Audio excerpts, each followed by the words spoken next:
A pleasant good evening, everyone, and welcome to Richmond football and Radio Troy Digital Sports tonight. It's the opening round of the sectional tournament, and tonight the Red Devils hoping to forget what it was a rather forgetful regular season, winning just one of their 9 games, and that lone win was against the Connersville Spartans, the team they'll play tonight, who finished the regular season at 0-9. Welcome to the Farm Beer Insurance with Kevin Shear pregame show. I'm Troy Darengowski along with Brendan Evans. The nice thing about the regular season in high school football is that no matter how bad you were or how good you were, everything starts 0-0 in the tournament, and both these teams are hoping to salvage something of this 2018 campaign with a win here tonight and advance to the semifinals next week. Right. I know I talked to a lot of Richmond players. I talked to a couple of Richmond coaches. They're feeling good coming into this game. No matter, they want to forget this season, like you just said. They want to go ahead. They want to look at this season in sectional play rather than going back to the regular. The only win the Red Devils had this year was way back in the middle of August. It was against Connersville. Many moons ago. Yes, many moons ago. And the other thing about when you look at these two teams, they're vastly different. I think Connersville, you look at their numbers, they were better as the season went along. The Red Devils made the quarterback change, though Zach had a rather forgetful game last week, but these are two different teams, and people have been asking me, what do you think about tonight? I'm not really sure because it's so different. Right. Really, Richmond can run the ball and they can pass the ball. It's really whatever they find most comfortable going into the game. I'm sure they have a game plan all set out like most coaches normally do coming into a game. Connersville, they're probably going to try to pass the ball more than they are run. Richmond has a pretty decent rush defense, so I'm excited to see what coaches decide to do there on both sides. The nicest news about tonight, too, is I think Zach will forget about last week, and all of us want to forget about last week. You're going to hear from Coach Lewis here in a couple of moments about just, you know what, that was a game that we just don't even look at the film now. We think more about this week. And number 2 is, as long as Wyatt Bird is still available, which he is tonight, he will play tonight as well as he did last week. And he is, and that's the good news. You got a stable running back that keeps that defense more honest. But also good news is if Wyatt needs to come out, take a breather, he gets a 60-yard run, you can also put a Quavion Allen in, which has been extremely productive the last couple of weeks. Quavion having the only rushing touchdown last week. And DeMarco Owens had what I consider, he's been a valuable backup as well as a freshman in that backfield as well. So the table is set, and we're going to come back and hear from Coach Lewis here in a couple of moments and get his thoughts about where his football team is at. It's going to be a night where we could see some rain like we did last week. Not only did we see rain last week, we saw snow. I don't think we're going to get that cold, but I think we could see some rain showers. We've had some light rain already. Now, it did play into the game last week because the Red Devils had several fumbles. They didn't hold on to the football very well. It was in play. Passing. Yeah, they had problems passing the football. When it's raining, you really want to be able to run the football. So we're just keeping our fingers crossed tonight that it doesn't rain really hard. I've been in Connersville all day, and it's been on and off raining all day. I was out on my back porch for most of the day. It was either soaked or it was dry. It kept going back and forth. So I know we're going to see some here tonight. Looking at the weather, it is going to rain tonight, but it's a matter of how much it is going to rain. And that always affects the field conditions when you're playing on natural grass, and their field is about down to the bare bones after being played on for as many weeks as it has. All right, we'll come back in a couple of moments, and we're going to hear from the head coach, Tony Lewis, here on the Farm Beer Insurance with Kevin Shear pregame show. Tonight's game brought to you by Beach Automotive, Big Boys Pizza, Kate's Cages, First Bank Richmond, Georgia Direct Carpets, and Family Fitness, just many of the fine sponsors of high school football right here on Radio Troy Digital Sports. Do not go away. This is the pregame show brought to you by Farm Beer Insurance with Kevin Shear. Looking for future leaders we can trust and believe in? Look no further than the high school student athletes right here in Indiana. High school sports teach young people how to be effective leaders. It begins by making their grades and being on time for practice. It includes learning to listen, following directions, accepting responsibility, being a good role model. And it's about respect for officials, opponents, the rules, and each other. The result? It transcends sports. It gives us hope for the future. High school sports. There's so much more than just a game. This message presented by the Indiana High School Athletic Association and the Indiana Interscholastic Athletic Administrators Association.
It's the geometry teacher who mans the ticket window.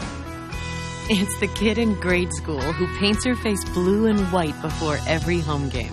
It's the accountants and salesmen and store managers who give up their Friday evenings to referee. It's the graduate who listens to the league championship game on the internet. It's the parent who sells ads in the school athletic program. It's the cashier at the corner convenience store who wears school colors on every game day. It's the trainers, equipment managers, and ball boys who never miss a practice. What makes high school sports here in Indiana so special? They do. You do. We all do. High school sports. It's the we that every community needs.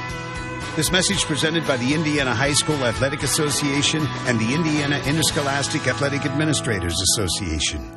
The Indiana Football Hall of Fame in Richmond, Indiana was founded in 1973. Its mission is to honor the men and women who have excelled in high school, college, or professional football based on their coaching, athletic ability, citizenship, scholarship, and significant supporting contributions to the game of football. The Indiana Football Hall of Fame includes retrospection from Indiana's prestigious football history from the late 1800s to the present. When you visit the hall, you'll see the names like Weeview Bank, Vegas Ferguson, Newt Rockne, and Lamar Lundy. The Indiana Football Hall of Fame is located at 815 North A Street in Richmond and is open Tuesday through Saturday from 11 a.m. until 5 p.m.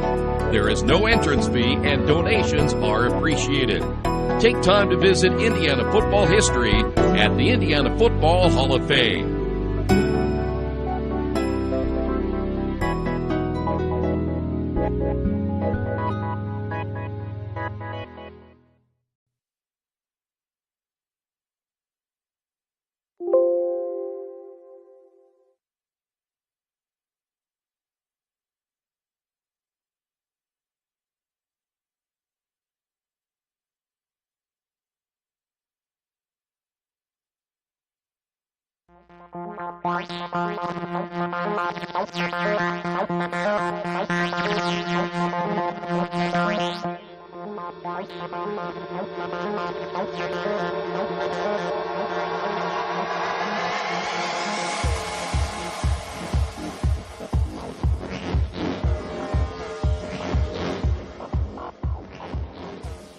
This is a hard one to approach simply from the standpoint, as I said, it just didn't look like, and it no excuses for sure. I know that. You talk about that.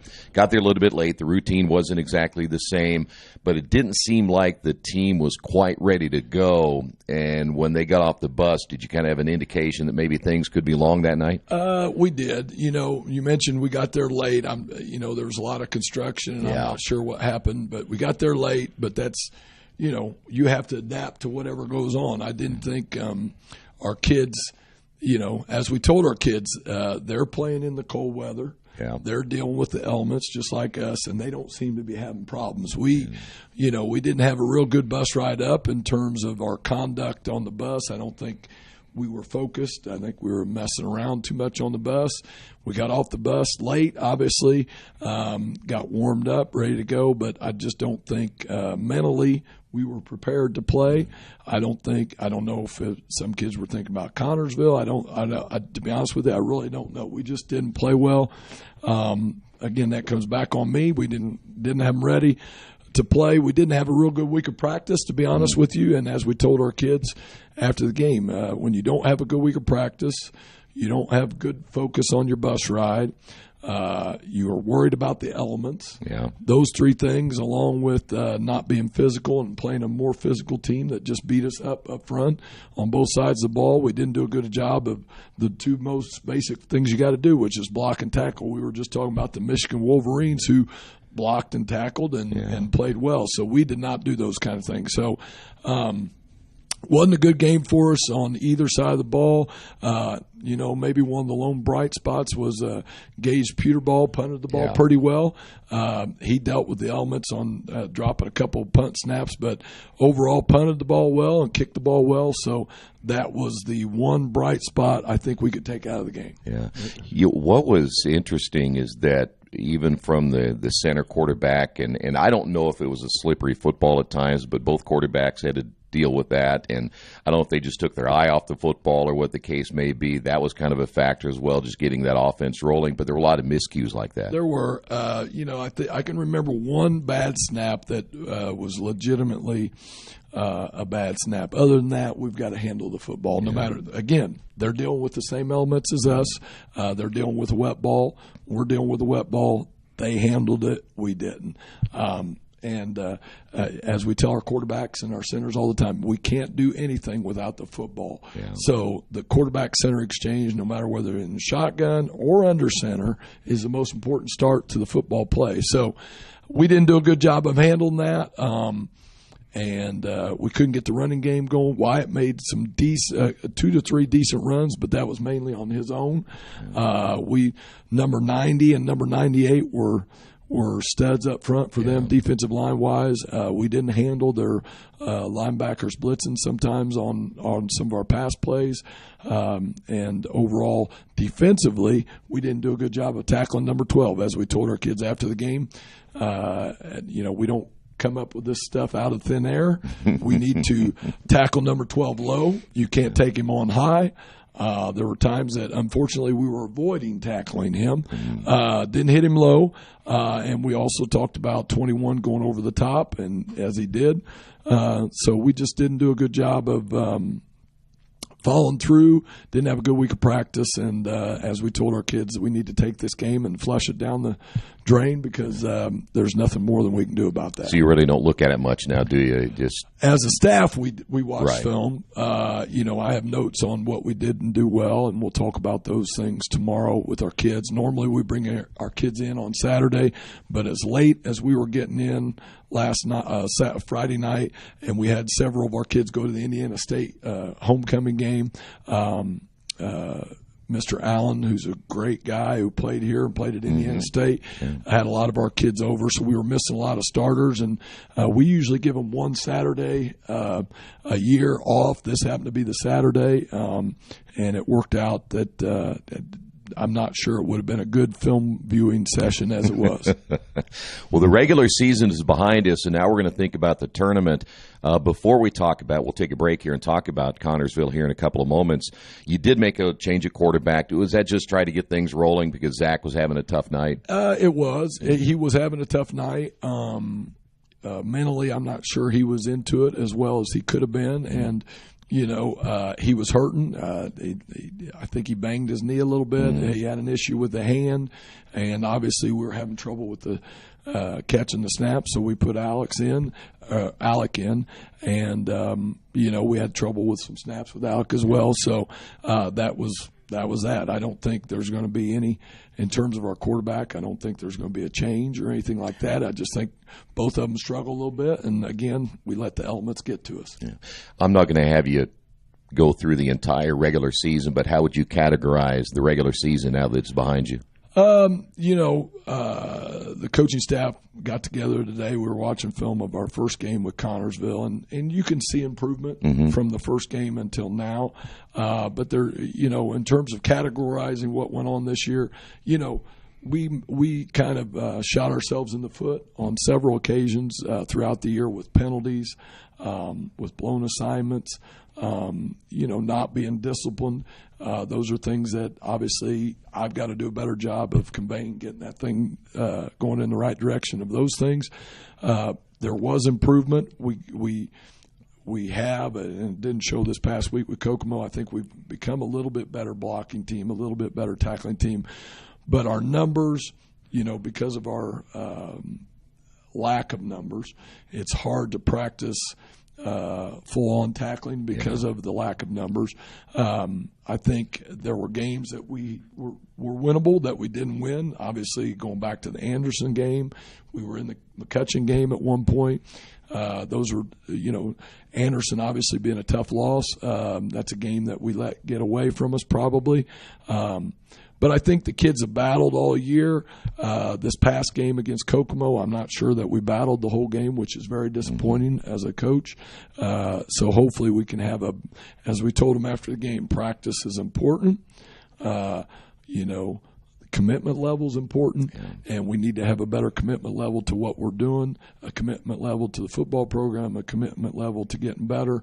So all those things hopefully will lead to us playing better on Friday night. But, it's been a learning experience for our kids. It's been a learning experience for all us as coaches, and we'll learn from it. Well, the nice thing about the tournament is you get another chance, and the regular season doesn't matter as much now, does it? That's right. So that's one game, and, your focus has better be on that game or you're going to be going home. All right, we'll come back. We'll talk about the Spartans coming up next right here on Inside Richmond Football and Radio Troy Digital Sports. The Indiana Football Hall of Fame in Richmond, Indiana was founded in 1973.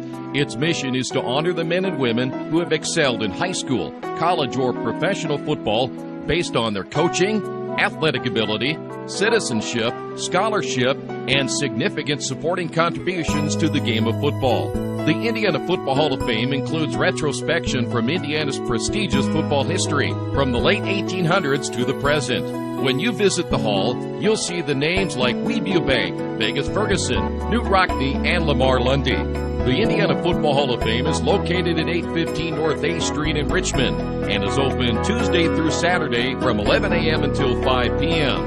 There is no entrance fee and donations are appreciated. Take time to visit Indiana football history at the Indiana Football Hall of Fame.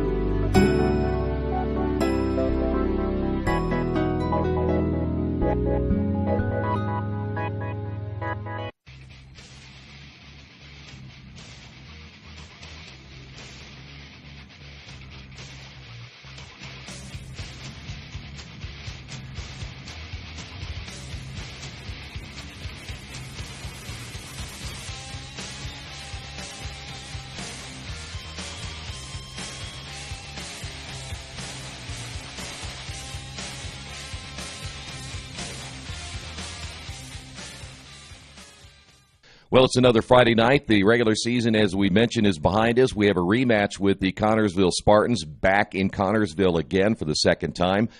As you have alluded to a couple of times, these are two different football teams after game one and now to game number 10 on the season. Talk about the Spartans. What do you see in them right now? Well, I think they're playing better as a whole. I think watching their film against Lawrenceburg, they had every opportunity to beat Lawrenceburg to get their first win. Gave up a tough couple touchdowns there at the end of the game to lose the game, but they're playing better. They're getting in some formations offensively, some unbalanced stuff that they didn't do early on in the year that I think they're trying to take advantage of their line in terms of that. They're playing better. It's at their place. As we told our kids, the first game means nothing. They will be ready to play us, I'm sure. And, we need to be ready to play. We weren't ready to play last week against Kokomo, and if we come out that way against Connersville, we're going to be packing it in on Monday. And that's, in coaches' minds, that's the worst day of the year is the Monday after your last game, turning in your equipment. So we don't want that to happen. As we told our kids, we want to spend as much time as we can with them. Hopefully they want to spend as much time as they can with each other, and let's make a run here and be playing our best football now. Well, and it certainly is when you get that, if you can get that sectional win, doesn't take everything away from the regular season, but boy, it sure feels much better, doesn't it? It does, and it doesn't matter who you get a win against. Yeah. And again, we have to understand as a football program, as a community, that first game is over with, and it's a new season. It's a new game, new opponent. Obviously, same opponent, but they've gotten better, and we have to do a better job of practicing with purpose this week and with commitment, and knowing that it's a little bit different week for us. It's fall break. Yeah. We've got to deal with that element of not having kids at school, making sure our kids get to practice, making sure our kids get home from practice, making sure our kids are getting sleep. Again, it's something that's important for our parents and our the guardians of our kids, that they're getting to bed on time, they're eating right, getting sleep, not staying up all night, and so that we can have a good week of practice. Yeah, I kind of chuckle a little bit, because when you really think about it, when you as coaches have to deal with all of that, it isn't just the X's and O's, but you got it. All those other elements of being a head coach are tough sometimes. You do, and today's teens. There's a lot more things they can do, especially video games. I can tell you every football coach in America is tired of the Fortnite craze, and it's cost a lot of our kids a lot of sleep, and probably cost us some focus in practice. So you do have to worry about those things, about our kids eating right, getting to bed on time, not staying up all night, and hopefully their focus, as we told them, they've got 4 or 5 games on Connersville on Huddle that they can watch and prepare. Let's hope they're doing that and not just playing video games all week. Boy, that's changed too. They can go watch the film themselves, man. Yes, it's amazing what you can do, and there's no excuse for not knowing your opponent these days. You bet. Hey, one last thing, and when I was talking to some of the players last week, they did seem to have the message that you gave them. Listen, that first game doesn't mean anything. This is a brand new season and a brand new game. So I think that focus is there, right? Well, we hope so. Yeah. You like to. You hope your players are listening to you. Sometimes you question that, but as a staff, we've tried to make it very crystal clear that game means nothing, and this is an entirely new game. And we don't know what the field conditions are going to be. Obviously, last Friday they were playing against Batesville in a very wet field, so the field's probably going to be torn up, and we don't know what the weather's going to be like on Friday night. So you factor in all those kind of things, along with first and foremost practice preparation and get ready for the game.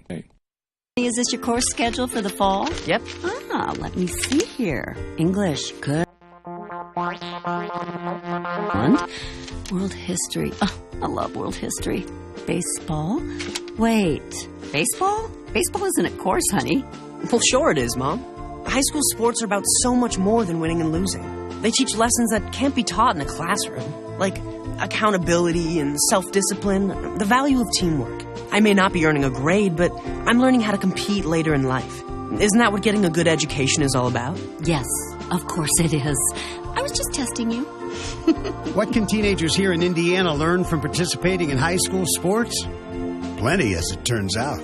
That's why they're called education-based athletics. High school sports. There's so much more than just a game. This message presented by the Indiana High School Athletic Association and the Indiana Interscholastic Athletic Administrators Association. Looking for future leaders we can trust and believe in? Look no further than the high school student athletes right here in Indiana. High school sports teach young people how to be effective leaders. It begins by making their grades and being on time for practice. It includes learning to listen, following directions, accepting responsibility, being a good role model. And it's about respect for officials, opponents, the rules, and each other. The result? It transcends sports. It gives us hope for the future. High school sports. There's so much more than just a game. This message presented by the Indiana High School Athletic Association and the Indiana Interscholastic Athletic Administrators Association. I will keep dancing on point, even if it hurts.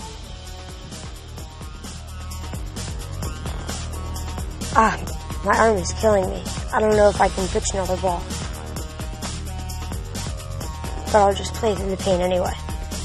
I have to do the big stunts. To look better than the other cheerleaders. Our tosses are bigger. My elbow really aches, but I've got to keep better. Don't tell them it hurts. They'll take you out of the game if you do. I have to push harder if I'm going to get a scholarship. I'm feeling dizzy, but I don't want to tell anyone. Everyone's counting on me. I can't rest now. Nearly 50% of all sports injuries sustained by middle and high school students are from overuse. Don't play through the pain. See your healthcare provider and follow their instructions for rest and recovery. Take the pledge. Become an advocate for sports safety. Visit StopSportsInjuries.org.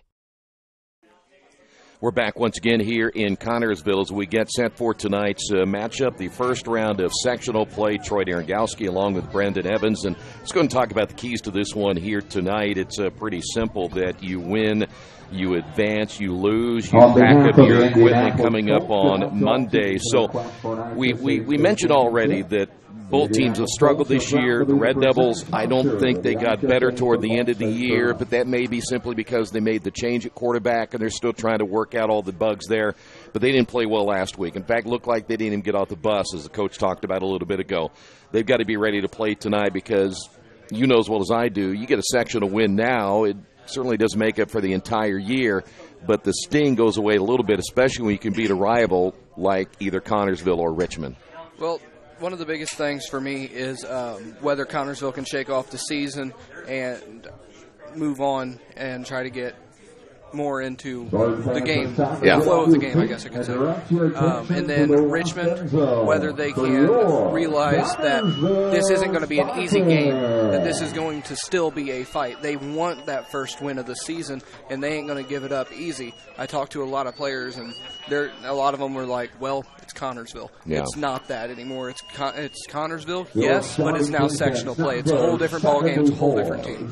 By the way, the only class that is not playing in sectional play tonight is in Class 6A. They will begin their tournament run beginning next week. The other games we want to mention, two games we have covered tonight. Hagerstown will be home against Oldenburg Academy, and the other game that we'll have covered tonight, Centerville has a tough one. They'll be on the road at Cecina. We get updates on those games. We'll definitely pass those along here tonight. All right, the table is set. We're just a few moments away from the kickoff here tonight. Do not go away. It is the opening round of sectional football. All the action is always right here on Radio Troy Digital Sports. It's the geometry teacher who mans the ticket window. It's the kid in grade school who paints her face blue and white before every home game. It's the accountants and salesmen and store managers who give up their Friday evenings to referee. It's the graduate who listens to the league championship game on the internet. It's the parent who sells ads in the school athletic program. It's the cashier at the corner convenience store who wears school colors on every game day. It's the trainers, equipment managers, and ball boys who never miss a practice. What makes high school sports here in Indiana so special? They do. You do. We all do. High school sports. It's the we that every community needs. This message presented by the Indiana High School Athletic Association and the Indiana Interscholastic Athletic Administrators Association. I used to never really talk. Ever. I was scared and shy. It was hard to look at people's faces. I was afraid if I said something wrong, everyone would laugh at me. But then I started to play golf with Special Olympics. I made friends and won lots of gold medals. But I learned more than just playing golf. Special Olympics helped me to find my voice.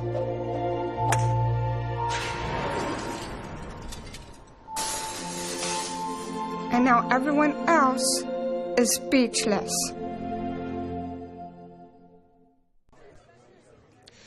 Well, you see the captains now meeting at midfield. Welcome back again to Spartan Field as we get set for tonight's opening round matchup between the Spartans and the Red Devils. And a reminder, if the Red Devils do win tonight, they get a chance to play at home next week. And it looks like all indications are, at least at this point, it would be Mooresville. They enter their game tonight at 8-1 on the season. Tonight's game brought to you in part by Indiana University East, Jiffy Lube, as well as Kyle's Auto, Tony's Car Sales, Little Sheba's Mancinos, and New Vision Sports.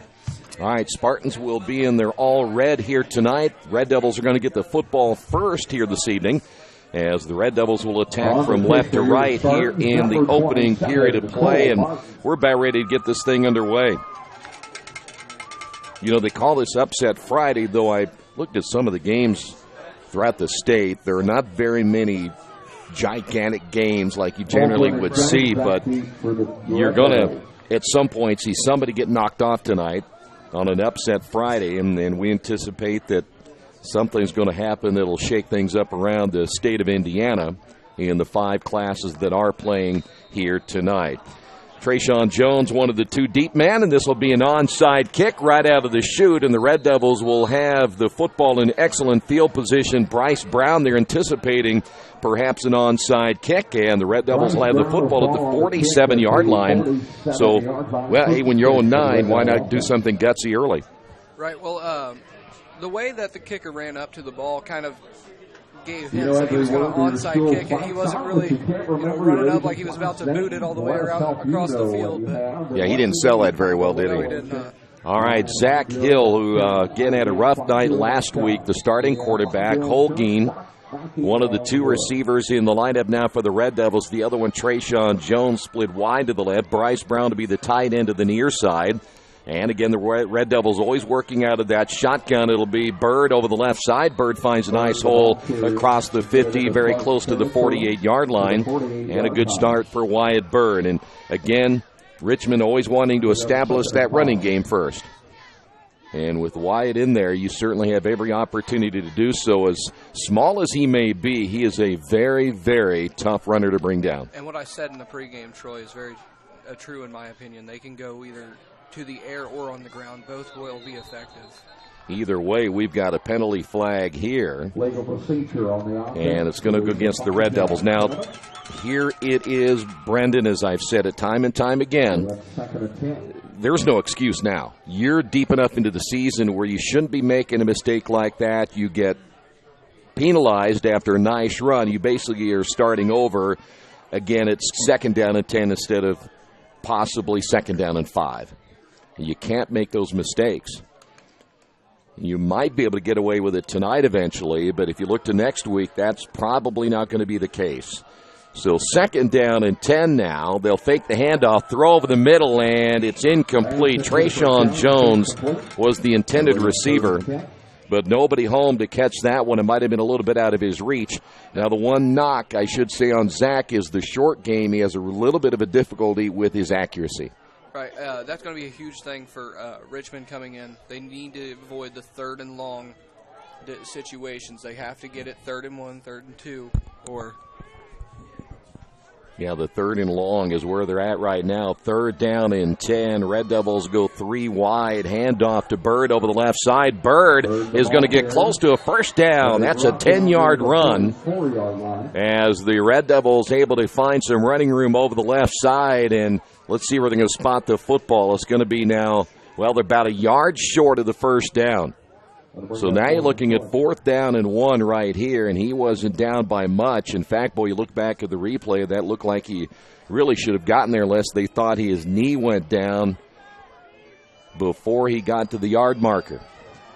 By the way, Gage Puterbaugh is the punter and kicker, but they're going to go for it right here at 4th down and maybe a half a yard. Handoff again, Bird, and he'll get the 1st down as he gets close to the 40-yard line. I don't think anyone saw him punting there. 4th and, few inches. You got to go for it there. Yeah. Again, you're 1-8. You might as well at this stage, but I'm glad they went for it.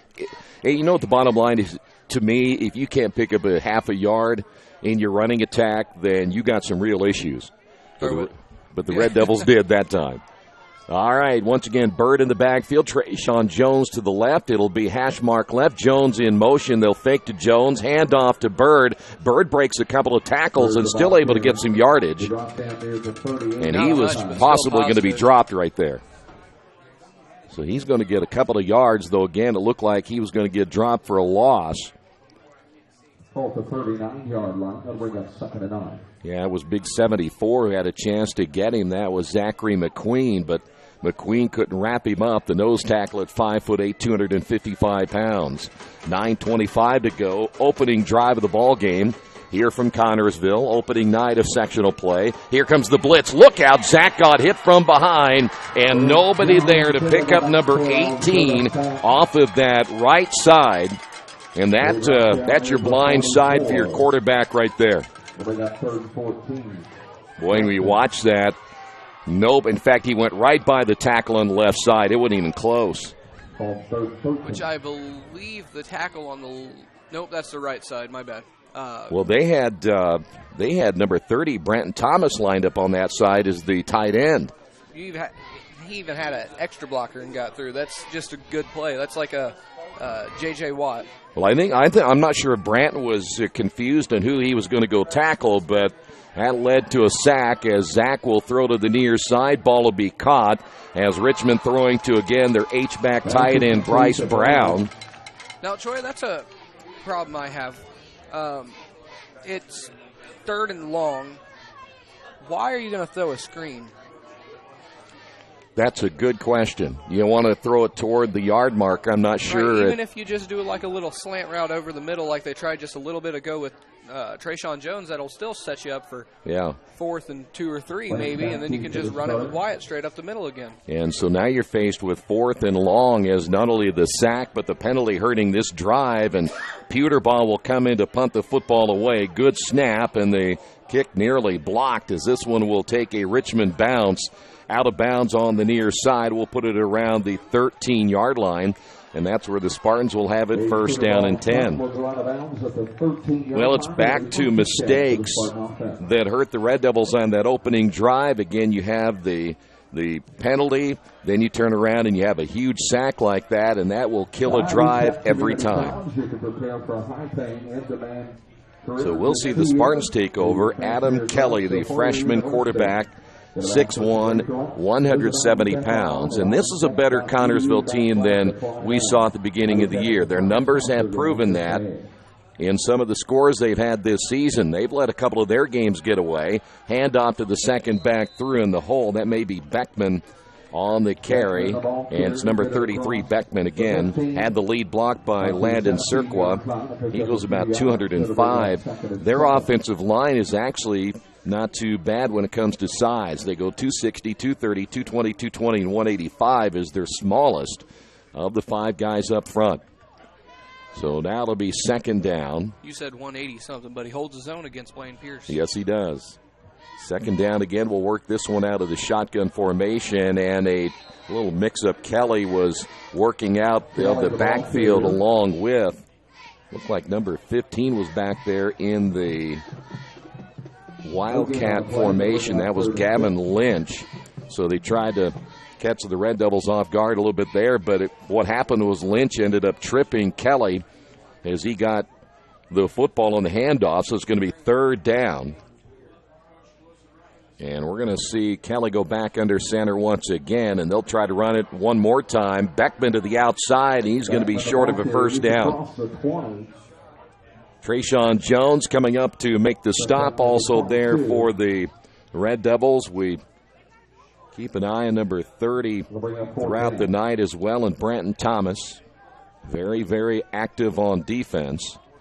And so now it's going to be 4th down at about a half a yard right here for the Spartans in their first possession, and this clock has already run down to 6 minutes here in the opening period of play. Well, so far the rain has stayed away. That's good news. Not a whole lot of fans here tonight, though, to see this matchup between these two teams. And now a timeout will be called by Connersville. They want to talk about it. Timeout on the field. Timeout Spartans. We'll take a break as well on the Wesley Bates Wealth Management scoreboard. Timeout on the field. No score. This is Richmond football and Radio Troy Digital Sports. Looking for future leaders we can trust and believe in? Look no further than the high school student athletes right here in Indiana. High school sports teach young people how to be effective leaders. It begins by making their grades and being on time for practice. It includes learning to listen, following directions, accepting responsibility, being a good role model. And it's about respect for officials, opponents, the rules, and each other. The result? It transcends sports. It gives us hope for the future. High school sports. There's so much more than just a game. This message presented by the Indiana High School Athletic Association and the Indiana Interscholastic Athletic Administrators Association. Well, the Spartans will attempt to run the football over the left side, and it's going to be really close whether they convert it on fourth down. The officials say they do not, and the Red Devils will take over the football as Connersville again unable to convert on fourth down. Great job there by, I had his name, just Blaine Pierce. Blaine Pierce. Got off the block really quick and took him down. I mean, you had to. It was fourth and half a yard or so. Maybe half a yard, yeah. So while the Red Devils failed to convert on their first possession, the Spartans do much of the same. They gamble, go deep in their own territory, and Richmond has excellent field position at 5:49 here in the opening period. Two receivers split to the left, and a low snap, and ball is loose, and Bird's going to jump on top of it. Boy, and the Red Devils had some issues with the snap last week, and it's a good thing that Bird jumped on that one. Otherwise, the Spartans had a couple of players there ready to jump on top of it. And it looks like Blaine Pierce coming off of an injury. I can't remember if he played center last week or not. He did, yes. Okay. That could be still why. Last week we thought it was the weather, but it could still be his hand. All right, out of the gun again. Hand off to Bird over the left side, bouncing to the outside. Bird still on his feet up the left sideline and then driven out of bounds. He's going to get a first down, I believe, on that carry. Looks like he may have gone down to around the 10-yard line. Nice run by Wyatt Bird. You know, and who made the block to open that up to the outside was the guy who gave it the sack earlier, and Branton Thomas. Thomas actually took that linebacker and shoved him all the way out.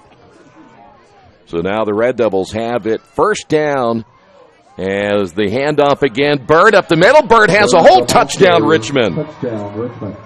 So the Red Devils get on the board after the Spartans failed to convert on fourth and short, and they give it to Bird, and the Red Devils get on the board at 5:04 in the opening period. Now, I think in that opening Red Devil drive, they found out the hard way that this wasn't the same Connersville team they saw 9 weeks ago, and I think they figured that out on the sideline, and that's why they're up right now 6-0. All right, Pewterbaugh will come in to attempt the extra point. Red Devils getting Pewterbaugh back last week, which is excellent news. They have a kicking game at least somewhat, but that's going to be blocked. So the extra point is no good on the Wesley Bates Wealth Management scoreboard. Red Devils on top of this one, 6-0. This is Richmond football and Radio Troy Digital Sports. It's the geometry teacher who mans the ticket window. It's the kid in grade school who paints her face blue and white before every home game. It's the accountants and salesmen and store managers who give up their Friday evenings to referee. It's the graduate who listens to the league championship game on the internet. It's the parent who sells ads in the school athletic program. It's the cashier at the corner convenience store who wears school colors on every game day. It's the trainers, equipment managers, and ball boys who never miss a practice. What makes high school sports here in Indiana so special? They do. You do. We all do. High school sports. It's the we that every community needs. This message presented by the Indiana High School Athletic Association and the Indiana Interscholastic Athletic Administrators Association. Well, the Red Devils take full advantage of the mistake for the Spartans as they went for it on 4th down. So now Richmond, after the missed extra point, will kick off the football for the first time tonight. And there will be a return here by the Spartans. Across the 25 out to about the 30 on the return. Warren Toole on the return, and it'll be first down now for Connersville. And Troy, something I've noticed so far in this game is not a lot of high schools do this. Not many colleges do this either, is put their names on the back of their players' jerseys. That kind of surprised me coming into this. I didn't expect to see that. That makes it easier for us. Of course, they don't turn their back to us that much. Yeah, well, that's why I got these. Binoculars do help. Kelly will be back at quarterback once again. We've only seen one time where he was not under center, where they ran a little wildcat formation. And immediately hit, nowhere to go in the running game. Looks like that's going to be Brandon Thomas again. Boy, Brandon again gave up that sack, and then he made the big block, and this time he just simply stuffed Jason Beckman for no gain. In fact, looks like he's going to lose about 2 yards. Now, that's just winning the line of scrimmage, by the way. Oh, yeah. 4:32 remaining here in the first quarter of play. Spartans once again. This time they're going to work out of the wildcat, and nothing again as Lynch will go down. He was tackled immediately by the freshman Jake Haynes. Haynes leads this team in tackles per game, only a freshman. He's been a very impactful player, and I didn't expect to see it out of just a freshman this year. He was forced into action, as you probably would guess, with the amount of, well, lack of a roster with much depth on it. But he has come up big this year, and you're probably looking at a young man that could very well get some all-NCC recognition by the time it's all over with. This time Kelly will throw out of the backfield. It'll be Lynch on the reception. He goes nowhere. He's going to drop a couple of yards on that pass play, and Connersville unable to move the football again. By the way, Troy, did you see who was in the backfield? Brenton Thomas. Again. Well, I guess maybe he listen, Brent's an excellent football player, and I know he probably looks back at that sack and knows he didn't get the block. But, yeah, I mean, he's come through with now some excellent plays ever since then. So now the Spartans this time at 4th down and about 15, they're going to go ahead and punt the football away.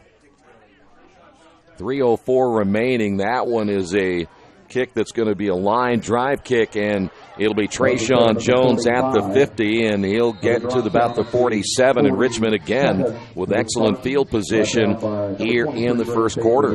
And Richmond has played with a short field all night long. You had the onside kick that started it.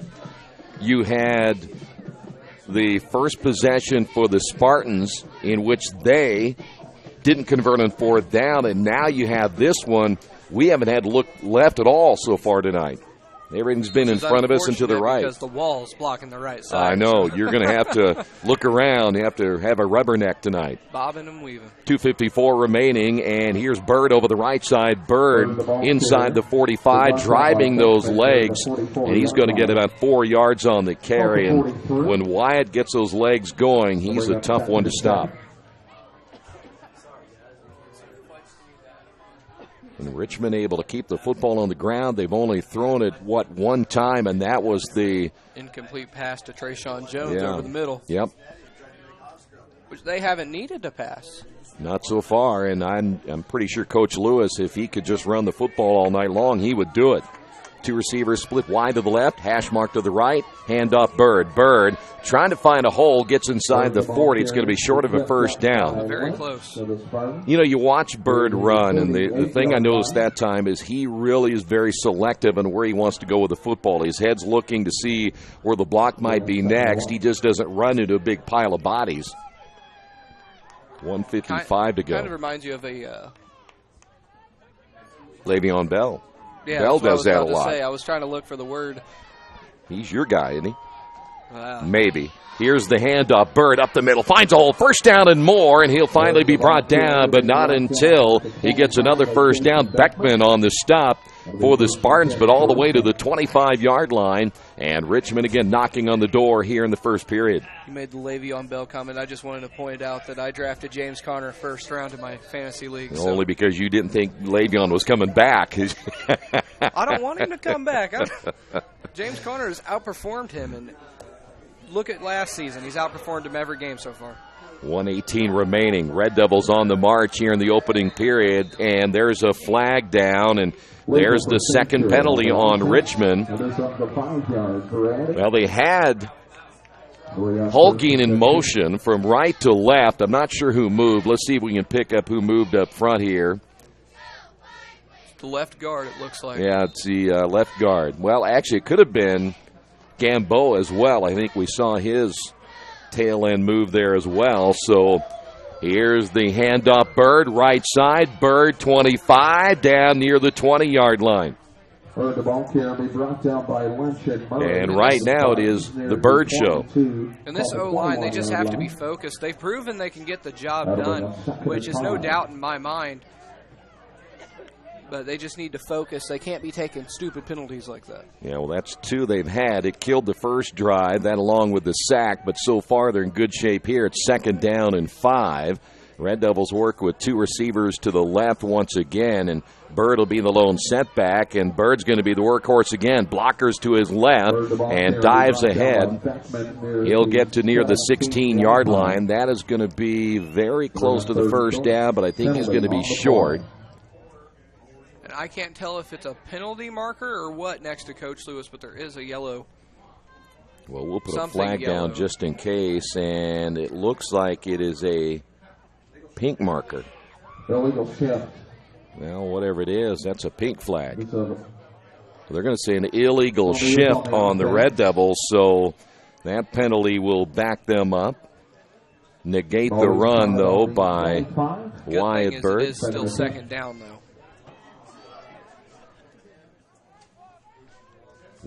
10 seconds remaining. Let's see if Richmond's going to get a playoff right here before the end of the first period of play. They will. It'll be Bird. Cuts back up the middle, and he's going to get a couple of yards back before he is brought down. Anthony McLean will get the stop, and that is going to do it for the first period of play. At the end of 1, Richmond here in the opening round of the sectional tournament on top of Connersville, 6-0. This is Richmond football, Radio Troy Digital Sport. If I lose, I'll respond with respect. If I win, I'll back it up with humility. If I fail, I'll rise up with honor. It's tough for us to put it all on the line. Don't undo my hard work with poor sportsmanship. Respect. It's the name of the game.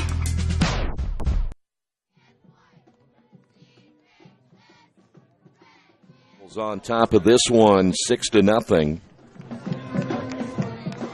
Great to have you with us on a rainy and wet Friday night, but so far it has not impacted either one of these two teams, and opening period went pretty quick.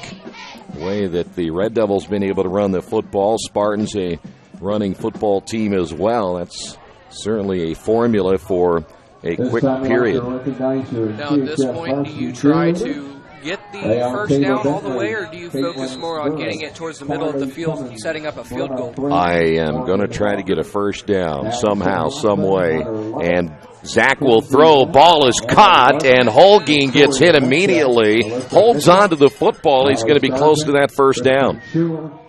Well, I tell you what, he took a shot, was able to hold on to the football, and I believe Richmond's going to get a first down, and they will. Troy, by the way, the Mooresville Beech Grove game, the winner of this game will face the winner of that game next week. They are all absolutely tied so far. Those are the two best teams in this sectional, according to the Sagarin ratings. Handoff to Bird, stiff arms a tackler, cuts back up and scores. But there is a penalty on the field. Oh, that figures. Holding Richmond. He's in the end zone, but there is a penalty on the play. It is on the offense. So that's going to be a penalty. And Richmond negating a touchdown run right there. That is another huge penalty against the Red Devils. Coach Lewis yet again having something to say to the refs tonight. I just heard someone to the right of me mention he's going to get thrown out. If he doesn't watch it, he will. I think he'll go just to the edge of where he would get tossed in a game like this, but I don't blame him for being upset. So we saw the one game a couple of weeks ago where these guys were throwing flags every 3 seconds, it seemed like. So if you blinked wrong, you got. Yeah. So now the Red Devils backed up. It'll be first down again. They'll hand off Bird over the right side. Bird at the 20, still on his feet inside the 15. Another nice run by Wyatt Bird. He's going to be short of a first down, but he got several of those yards back. And I don't see a penalty flag down right at the moment. Give it a second. It's going to be now second down and about, well, close to 8 yards for a first down. Refs are handing out flags like Oprah. Oprah hands out flags?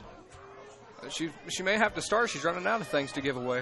Second down as man in motion, and the handoff to Bird. Bird again, the workhorse, will get it close to the 10-yard line. He is brought down by the linebacker once again. Stepping in is Anthony McLean, a very, very good linebacker for the Spartans.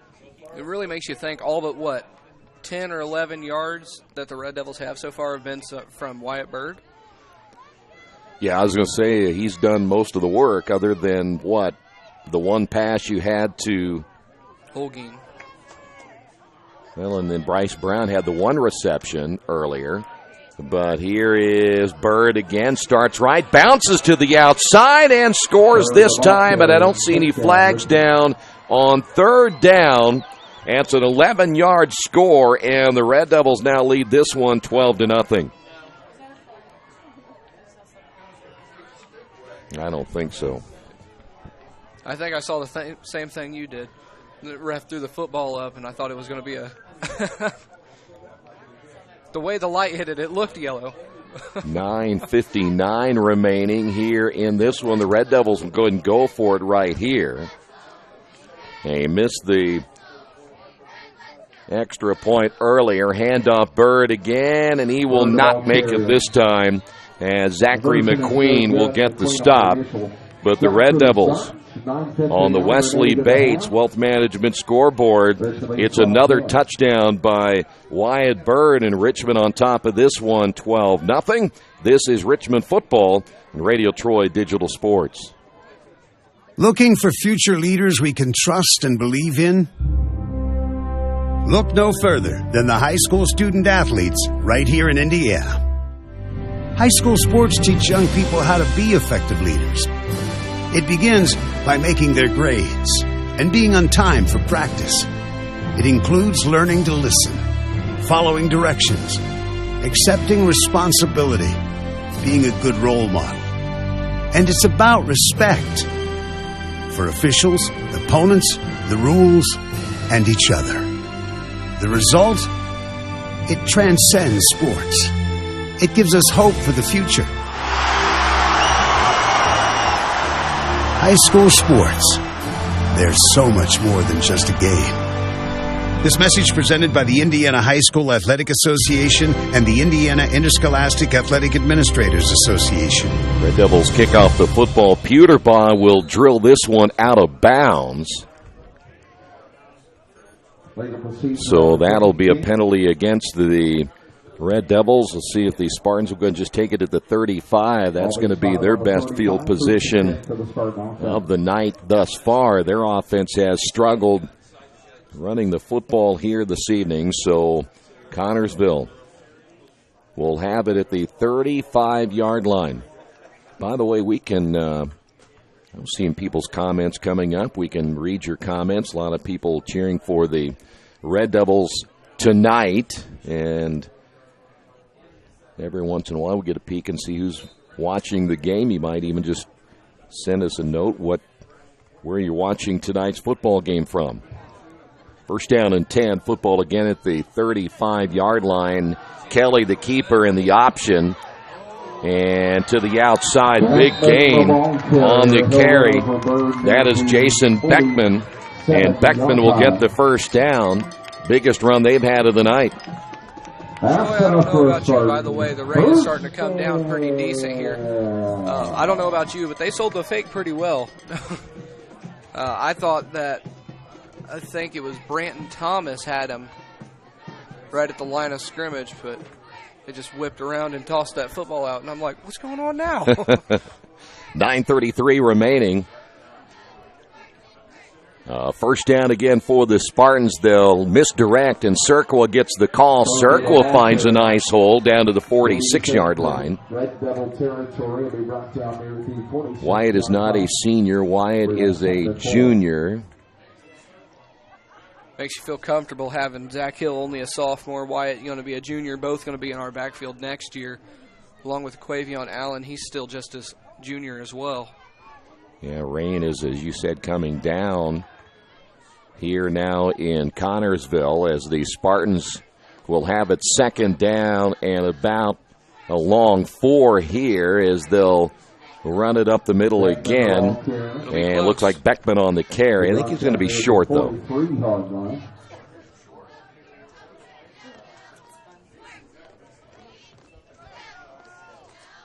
They've been running that out of the I formation here pretty much in the entire first half. As we saw the one time they were working the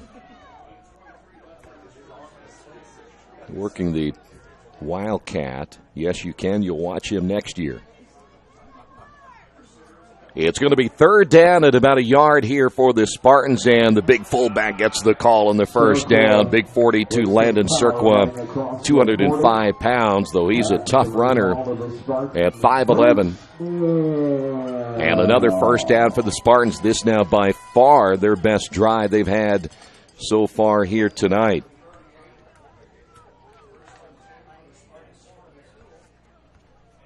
.752 remaining here in this opening half of play. Single receiver to the near side now for the Spartans.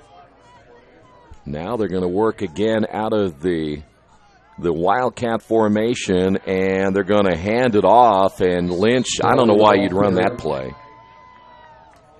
Adam Kelly, the quarterback, takes the handoff from Lynch, your backup quarterback out of the Wildcat. That's not a good call right there. Bryce Brown at the bottom of your screen almost had him. I don't know why you just don't keep running the football with your two running backs. Right. I mean, you're running the ball very well, and I know trying to get a little sneaky at times, and trying to give your defense a little bit of a different look, but I'd keep running it with Serqua and Beckman until they stop me. 6:59 remaining here in the second quarter of play, as once again Kelly will work under center as he takes a look at that Richmond defense, and it'll be Beckman, I believe, on the call, or is it going to be Kelly? Nope, Kelly with a keeper there. Stopped again. There's your freshman linebacker, Jake Haynes. So Kelly again on the keeper. It's going to be third and long, and you talk about Richmond not wanting to be in third and long. If you're Connersville, you don't want to be in third and long. You just don't throw the ball that well. So let's see what the Spartans have up their sleeve right now. This time it's going to be Lynch under center. And he's going to keep it himself. Nowhere to go, and Blaine Pierce there to make the stop for Richmond. That's going to be back to near the 39-yard line. See where they're going to spot it. They actually gave him a pretty good spot at the 38. Referees are being very generous with that spot. They were very generous with that spot. But how about Blaine Pierce there for the Red Devils once again? It's going to be fourth down now for Connersville. 5:47 remaining, and another call here for the Spartans. Let's see if they may feel this is just as good as a punt right now. The Red Devils get it back. They're going to have excellent field position once again. Kelly again, a low snap. Kelly to throw. Left-hander fires to the sideline and overthrows. It's Toole, the intended receiver. The Red Devils had 2 there, including Holguin, and the Spartans will give it up on the pass play, and the Red Devils will get the football back, leading this one 12-0. And for the Red Devils there, close to that pass was John Carter, number 24. And I know he was looking interception, but really, if you think about it, it's better that he didn't, because he's probably not going to make up all them yards going back. So probably best just to take the incompletion and let him track it back. Well, one thing about it, Carter was in front of him. Holguin was right behind him. That pass, I'm not sure it would have been catchable either way. So the Red Devils get it back, and wait a minute, we've got whistles that will stop play, and I think the Spartans are going to use another timeout. So Connersville using their second timeout. We will take a quick break as well. On the Wesley Bates Wealth Management scoreboard, Red Devils on top of this one, 12-0. When you see a school bus, pay attention. It means children are around. This driver was texting and distracted. He tried to pass the stopped school bus just as his little boy started to cross the street. In a flash, an innocent child is gone. Yellow means caution. Red means stop. So stop. It's not just the law. It's a child's life. Brought to you by the Child Safety Network and the School Bus Safety Company. Well, the Spartans get a timeout. They've used now 2 timeouts here in the first half. So Richmond again with the football. 5:25 remaining here in the first half of play, and right now it's been all Richmond. Couple of mistakes being made in the first half. Other than that, not a bad first half for this guy right here, Wyatt Bird. He'll be brought back. In fact, he might get a yard or so before Beckman makes the stop for the Spartans. But Wyatt Bird has been the workhorse here tonight for Richmond. I wish we had a word count for how many times you're going to say that tonight. I may say it a lot because he may carry the football 30 times. At least you're not being mean about it. That's right. Not since last week. Bird the lone setback. Handoff again. Bird over the right side, and Wyatt will get to the 45. It's going to be 3rd down at about 4.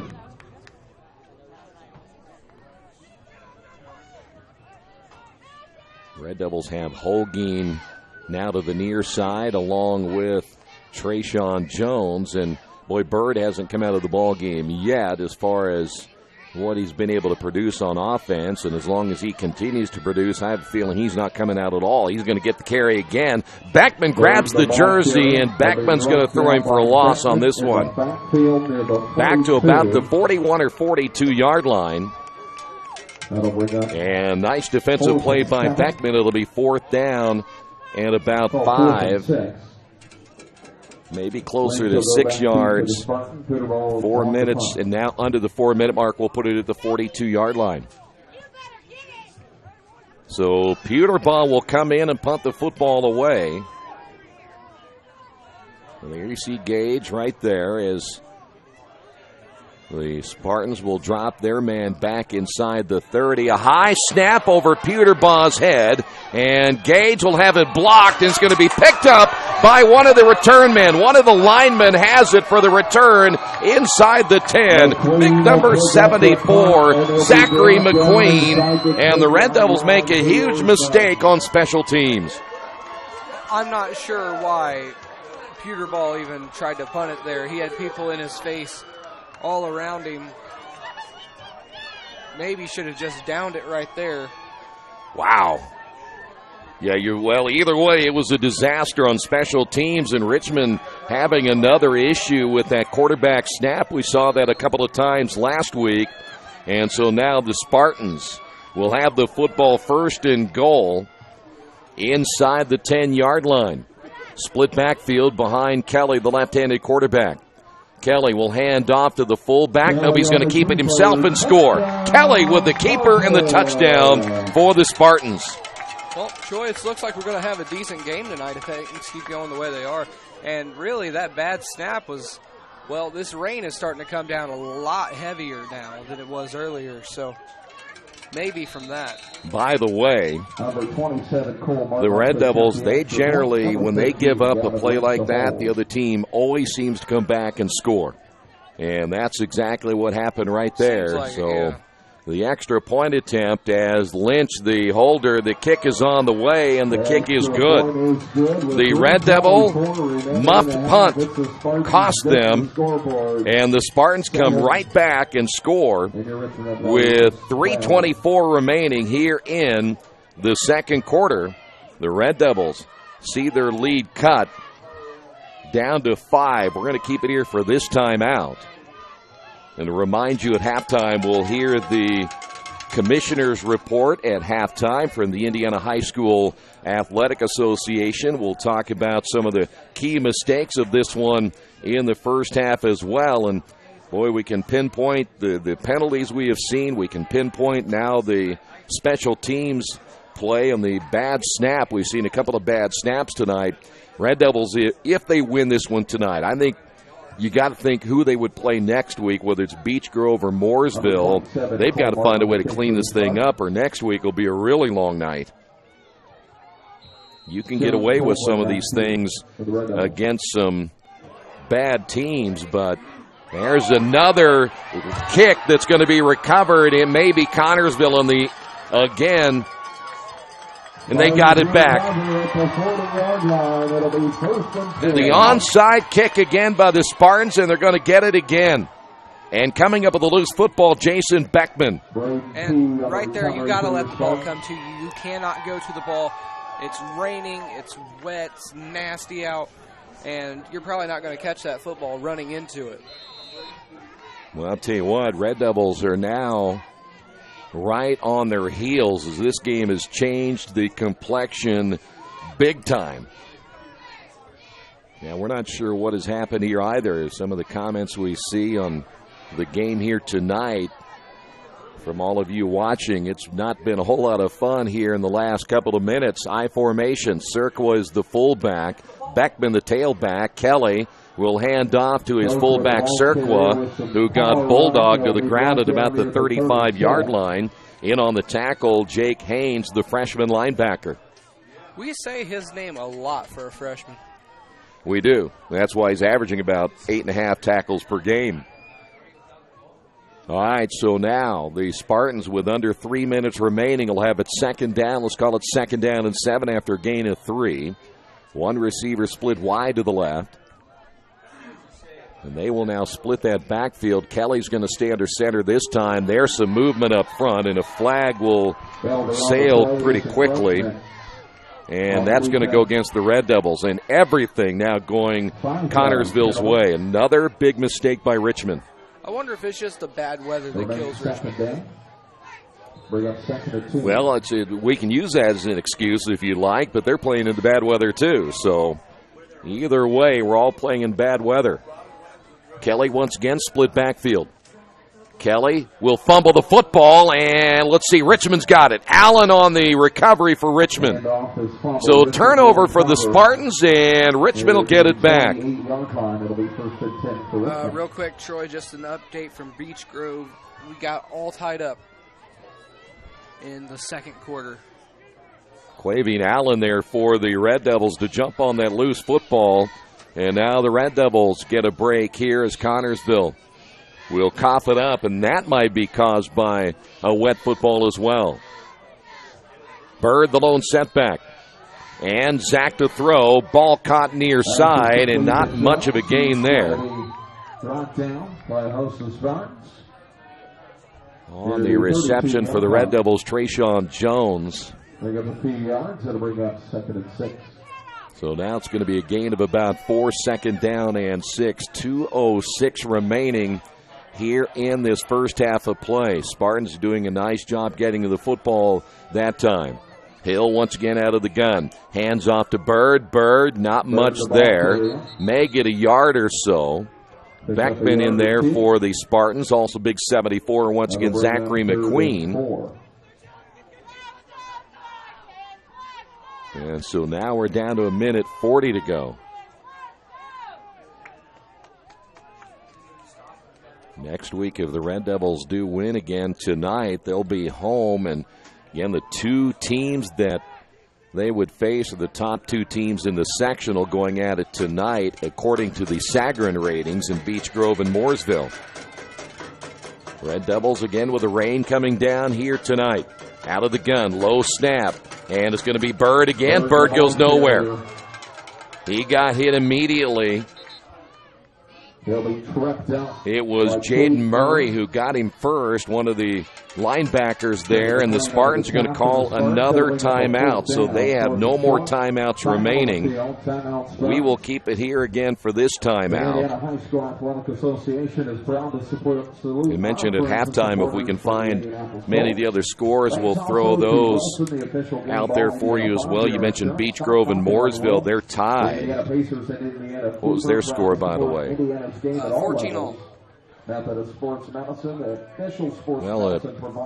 saw one of the comments, what's going on tonight? I think that, again, you're looking at two football teams that are combined 1-17. That's probably the best way to explain it, and just not playing well here tonight, though it looked like maybe Richmond was going to play better. But, it happens when you have a football team that, first off, isn't very deep, and they're just, let's just be honest, Richmond's just not very good right now. Not that they won't be, but, the thing is they just cannot make the mistakes that they make and continue to survive in some of these games. And they made a ton of mistakes last week. So now they'll punt the football away 4th and short. Pewterbaugh will put his leg into this one, a line drive kick. He outkicks his coverage, but Lynch will let that one fall, and that's a mistake. Pewterbaugh will get a great kick out of this all the way down to about the 4-yard line. Wow. Well, that was not a great kick because he outkicked his coverage, but why Lynch let that go the way he did? Richmond, if you can get a turnover here, 58.4 seconds, you set yourself up to perhaps get the football back and maybe get a score. And possibly even a safety at this point, too. So if we see it rain slow down just a bit, but that could still affect a bad snap. And if we got somebody, Blaine Pierce, getting in as fast as he can, Branton Thomas, Bryce Brown, get back there, just pick up the ball, that's either 6 or 2. Well, if I'm the Spartans, again, I have no timeouts remaining. Richmond has 3. I try to at least get some breathing room here first before I do anything else. Kelly's not a great running, or should say great passing quarterback. He's going to quarterback sneak and get a couple on this one. And they say it's fumbled, but the official said it is down before the football came loose. He'll pick up a couple yards. So no fumble there. And that was close. That'll bring up 2nd and 8.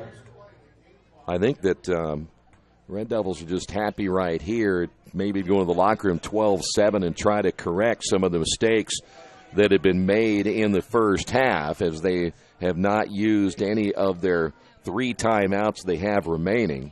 Connersville will have to run another play, though, with only 6 seconds left on the play clock. And I will venture to say they will just quarterback sneak it again, or will they just hand off? They're going to hand off. It's going to be the fullback trying to bounce to the outside. That is Serqua. Serqua, the ball carrier, will pick up and we're down to yards. 15 seconds remaining. 3rd and 5. And we're going to head to the locker room. Neither one of these two teams are going to take another snap here in the first half, and we have made it to a mistake-filled halftime. Opening round of sectional play, and two teams trying to get a win, something to try to at least build on heading into either next week or next season, as the Red Devils on top of this one, 12-7. Stay right there. We will come back. We'll have the commissioner's report coming up in just a few moments. This is Richmond Football, Radio Troy Digital Sports. Looking for future leaders we can trust and believe in? Look no further than the high school student athletes right here in Indiana. High school sports teach young people how to be effective leaders. It begins by making their grades and being on time for practice. It includes learning to listen, following directions, accepting responsibility, being a good role model. And it's about respect for officials, opponents, the rules, and each other. The result? It transcends sports. It gives us hope for the future. High school sports. They're so much more than just a game. This message presented by the Indiana High School Athletic Association and the Indiana Interscholastic Athletic Administrators Association. Sportsmanship doesn't happen just on the court or on the field or on the mat. It doesn't happen only in the pool or on the green or the track. It also happens in the stands, on the sidelines, on the web, and at home. That's because sportsmanship is everyone's responsibility. We remind you to practice good sportsmanship at all high school sporting events. Treat athletes and officials with respect during competition and especially in social media. And support your team's coaching staff. Remember, sportsmanship has a face. Yours. A message from your high school and the Indiana High School Athletic Association.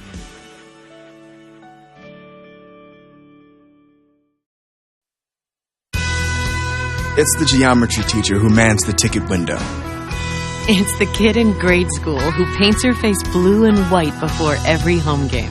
It's the accountants and salesmen and store managers who give up their Friday evenings to referee. It's the graduate who listens to the league championship game on the internet. It's the parent who sells ads in the school athletic program. It's the cashier at the corner convenience store who wears school colors on every game day.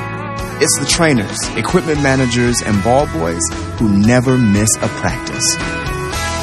What makes high school sports here in Indiana so special? They do. You do. We all do. High school sports.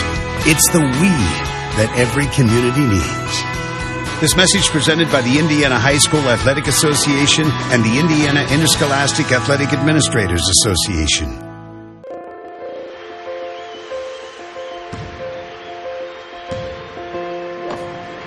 It was senior year and the whole school was cheering for her. And just seeing the smile on her face, people were crying and people were cheering. Seeing how the whole school came together just for her was the most amazing thing ever. Special Olympics is acceptance. Joy. Respect. It made me feel better about myself, being around thousands of people just cheering me on, and it was a fun experience, trust me. Special Olympics is about life and being accepted by everybody. Special Olympics is health. Education. Sports. It's made me who I am today. It's made me more outgoing. It's made me just more of a genuine person. When I got involved with Special Olympics, it kind of like brought me out of my shell. And it's not about disabilities, but it's about celebrating their abilities. When I was in 4th grade, my teacher told me she would never answer my questions because I had too many, and I was too dumb to understand the answers anyways. After joining Special Olympics, I know that's not the case. I am just as smart as anyone else. It has helped me a lot to be fearless, in the real world. Special Olympics is community. Special Olympics is friendship. My friends I've made through Special Olympics are the best people I've ever met in my life. It had gave me a chance to meet new people from different states. And you just gain an entire family of new friends. Special Olympics is dignity.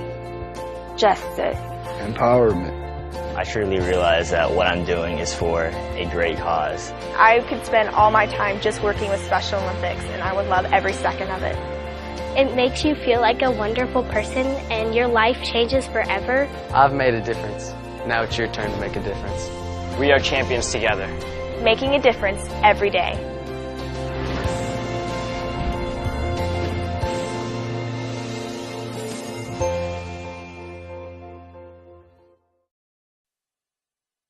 It's time for the Commissioner's Corner, an exclusive weekly update from the IHSAA Commissioner himself, Bobby Cox. Now for the inside scoop on what's happening day to day with the IHSAA. Here's Coach Bob Lovell. with Commissioner Bobby Cox. Welcome back, everyone. I'm Bob Lovell with our weekly conversation with the Commissioner of the IHSAA, Bobby Cox. And Bobby, as we've said for the last 3 weeks, 4 weeks, extremely busy time for the IHSAA, its member institutions, and the student athletes and your staff. Last week, the Unified Flag Football Championship was concluded, the first ever winner, and I know you're exceptionally and especially proud of this particular championship. I am, Bob, and we want to extend our thanks to the Indianapolis Colts for the use of the complex last Saturday, and extend our congratulations to Bedford North Lawrence, our first Unified Flag Football State Championships, and also to congratulate Ben Davis, Tippecanoe Valley, and Noblesville for reaching the Final Four. Just a tremendous event. The joy that was occurring in that complex, those young people playing Unified Flag Football was truly rewarding. And you know, after you finish any championship, you debrief it, and you look at how you're going to make it better. And that process is going on in our office as we speak, and we'll be looking to improve and expand the Unified program moving forward next year. Gratifying thing about this program has been it's been student-driven. Your student leadership committees and the young men and women who've been involved in that have been the driving force in this championship. They have been, and I'm very proud of our student advisory committee and the work that they do. We had 3 of our members there on Saturday presenting awards to these teams and being available to help us with the administration of the event. Very proud of those young people, and it's their initiative.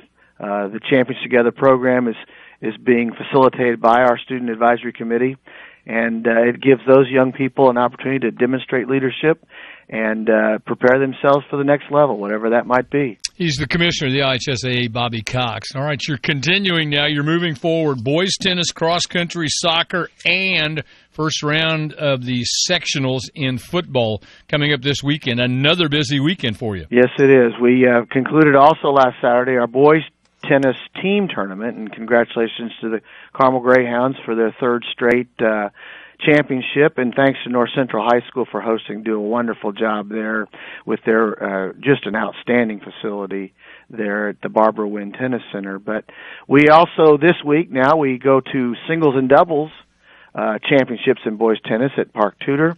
We got 4 sites that are going to host cross-country semi-states. 4 sites are going to host soccer semi-states. And then we've got first round of the football tournament. So there's a lot of high school activity out there.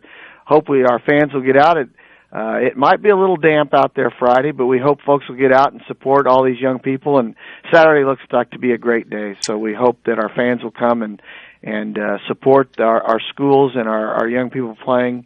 Looks like a great weekend for high school sports. It really does. On the football side, 6A is off. They move into the semifinals next weekend. There are a few sites that are playing one game, or a few in 5A, but 1 through 4A, they're full bore, all out on the sectionals this weekend. Yes, they are, and there's so many great matchups in this first weekend, and it's always an interesting start to the football season, or the football tournament series, once we've finished our regular season, to just see how the matchups play out. And there are going to be some upsets. There always are, and if you're one of those coaches out there, you hope it's not your team that's going to be the one that gets upset. But there'll be a lot of energy and a lot of enthusiasm surrounding our football tournament, and it's 6 weeks now, and then we'll be talking about our state finals coming up. Yeah, that's the amazing thing. I think the other part, too, you mentioned matchups. I think we have maybe 5 or 6 games where ranked teams are playing one another in that first round. So, and we've talked about this before, the build-up to this. But if you're a senior, that last night, for most of them, is a very crushing night if they do not win, because the careers that they've been involved in are seemingly over. Yes, it is. And, that's a great point that you bring up, Bob. It's a point that happens in every one of our sports, and it's a great life lesson. The reality is, in our football tournament, there are going to be 6 champions, and there are going to be 300-plus that aren't champions. But you learn a lot from losing, and losing is not fatal. Losing is something that helps you prepare for bigger challenges. These are high school sports, and they're very important. But, they're sports. They're games for kids. And the fact that you might lose a game, it's not fatal. You learn some things from that, and you take that with you. And so you're right, it's crushing. There's only going to be 6 champions, though, and the rest of them are going to have to deal with not winning the championship. But that's part of the greatness of high school sports. It's part of those life lessons that we teach, and we know that our coaching staffs and our school administrators are driving those lessons home for all these young people, so they will be successful moving forward. The commissioner of the IHSAA, Bobby Cox, our weekly conversation about all things IHSAA related. Commissioner, thanks so much for your time. As always, enjoy the weekend. Thank you, Bob. You too.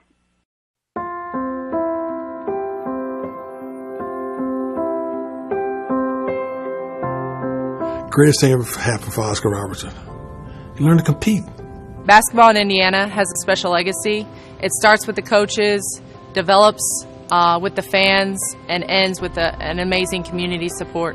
I think one of these days when you're done and you're retired and you kind of shelve that piece of your life, you can look back and be like, wow, that's really incredible. To play in a state tournament, to be able to play in college, to be able to coach high school girls, and then to be able to see my son coach, basketball has been my life. Any opportunity I got to play basketball, I played it. You know, that's what I wanted to do. That's what I love doing, and still today I love the game. And every time Dad put me in, I think as a freshman, sophomore, there was booing. And then the exciting turnaround when I was a junior and senior, every time he took me out, he got booed. So those were fun times. Basketball got me an education. Got me to be a worldly person as far as reading articles. Got me to be artistic and understand the cultures of the world, the ballet, the opera. It just opened up your whole mind and thoughts about things other than what you can reach out and touch. Because I never dreamed of going to college, and basketball gave me the opportunity to not only go to college but play professional ball, and I've been around it my whole life. I'm 58 now, and I've been involved for a lot of years. Where else can you walk around? I'm a 65-year-old man, and people say, George, oh, I remember you in '69 with your high school state championship team. I saw you at Butler. I mean, it's incredible. This is the only place here in Indiana that happens.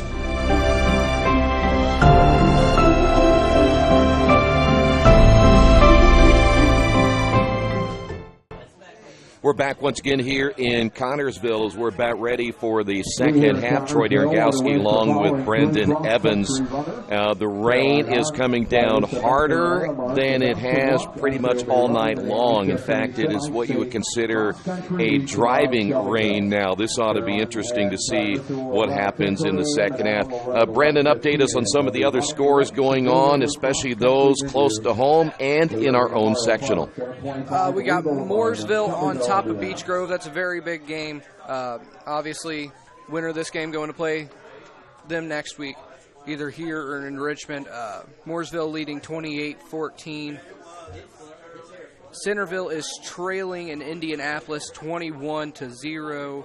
Hagerstown is leading 7-0 against Oldenburg. Wow, that's that close, huh? Marion is tied with Pendleton Heights.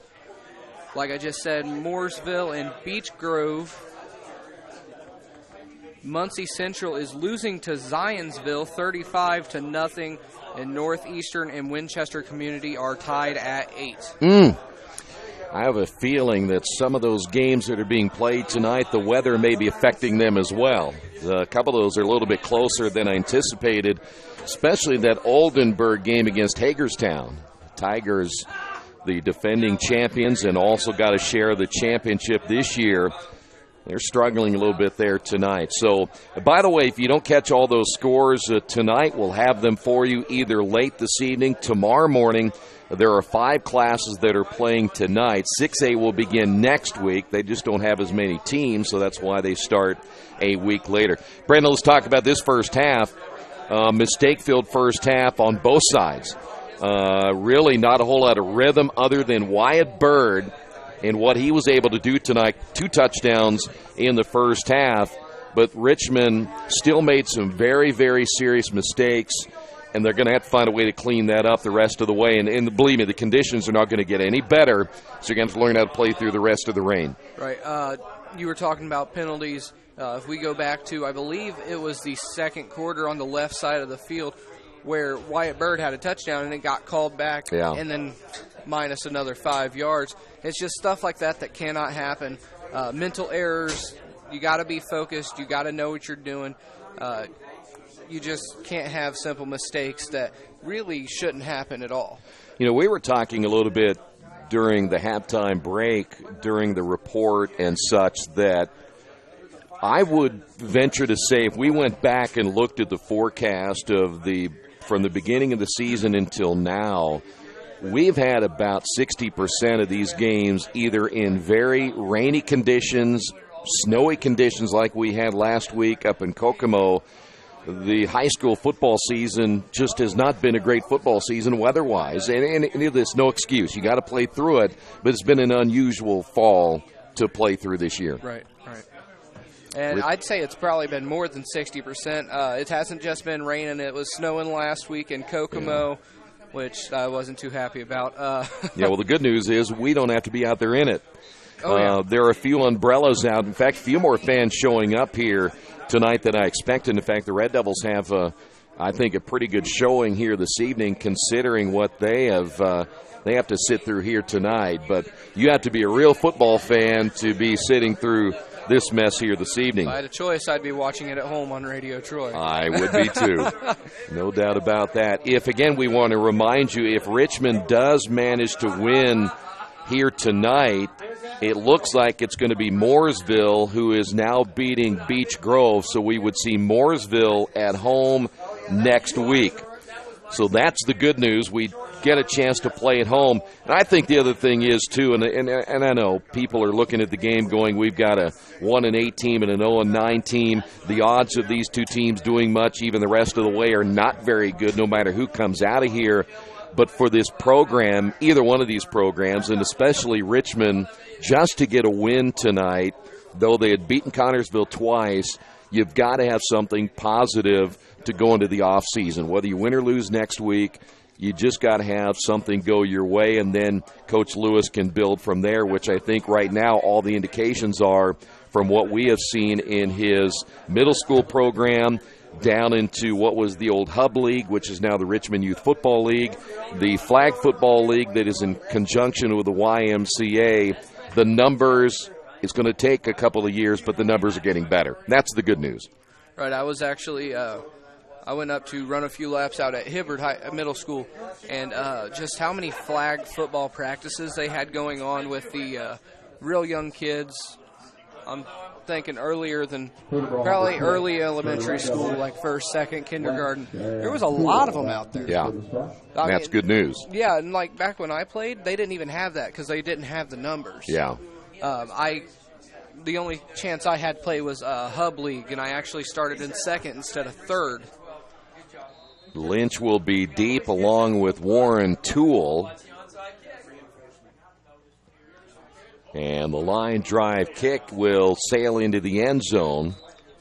And I know that people, I've been reading some of the comments about winning and beating Connersville and such and how it's not really a big deal. But, you know, when you're a program that has been struggling to find numbers and to find positives, you take anything you can get. Right. I don't care if you're beating the Sisters of the Poor from Walla Walla, Washington. You take the win and try to build off that as much as you possibly can. Now, is that a real place, I have to ask? You should see the Sisters of the Poor. There's some mean, mean women sometimes. All right, first down now for the Spartans. 1st and 10 from the 20-yard line. Their first possession here the second half. That's Beckman in motion. Beckman will take the pitch over the left side. And Beckman, he loses the football, and let's see if Richmond gets it. Beckman dropped it before he hit the ground, and I think he may have gotten it back. So Richmond trying to force the fumble here in their first possession. I'm not so sure that was number 50 again, Jake Haynes, who got in there and may have stripped the football. But I think they're going to say he was down as we look at it a second time, and they're going to say his knee was down before the football came out, so it'll be Second down and 7 now for the Spartans. Serqua is the lone fullback in the backfield, 2 H-backs as well. Serqua gets the pitch over the near side and then slips as he starts to lay a hurting on the defender at about the 29-yard line. It's going to be third down at about a yard. Now, we saw Richmond do very well in the third and short situations, but this is obviously a different field at this point. It is now soaked. It's not the dry dirt field. It is now the wet mud field. And really, it's who can roller skate better at this point. You're right about that, and you cannot really plant very well, and that's exactly what Serqua was trying to do with his right foot to get a little leverage to maybe put a padding into the defender. I formation again, and second back through, and on the carry, looked like that may have been, I think it was number 42. I think it was Beckman. It was Serqua, the lead block, and then Beckman coming right behind him. And that's going to be a first down. Either way, it's going to be first down for the Spartans. We'll keep you updated on some of the other scores that are going on around the state. Not only our more interest is our sectional, and, of course, the area teams that are playing tonight. Split backfield now for Kelly, and he'll work with 2 wideouts. Handoff, it'll be Serqua this time, the fullback to the 35. Now, I mentioned this earlier. When Connersville was running the football effectively, and then they tried to get a little tricky with the football. I think there's no reason to. They need to just run the football like Richmond has done tonight. If it's not broke, don't fix it. Until they stop me. That's for sure. Well, then it's broken, so then you got to fix it. So it works either way, right? You got to do it. I hear you. Well, now they're going to work out of the shotgun. Well, here's that Wildcat formation we saw with Lynch, and he's going to fake the handoff. Lynch will keep it himself, and he's going to get a couple of yards. I just don't see this as a very effective formation for the Spartans when they run that play. Because you almost know every time that Lynch is going to keep the football himself. Gavin Lynch is the free safety on defense, and he's also the backup quarterback on offense. 9 minutes and counting here in the third quarter.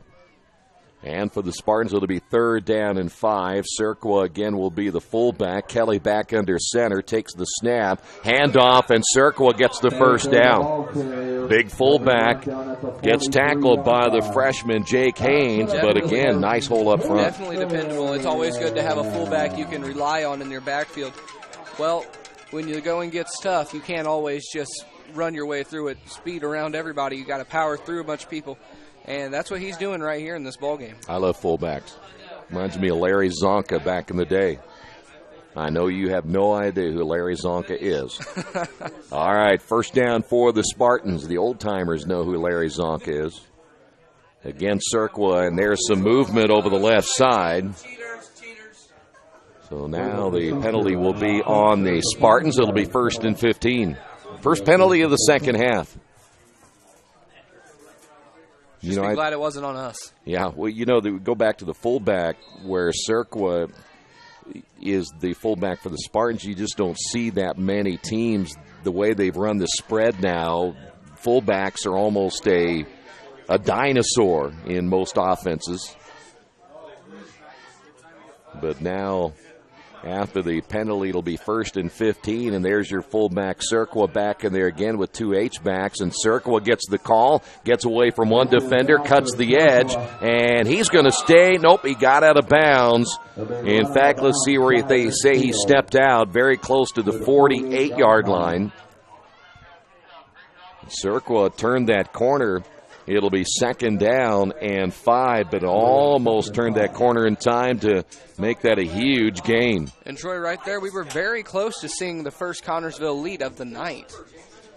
Yeah, they would have made it 13-12 right there, but Serqua steps out of bounds. That's good news as Warren Toole, the lone receiver to the near side, they'll work it on the hash mark left.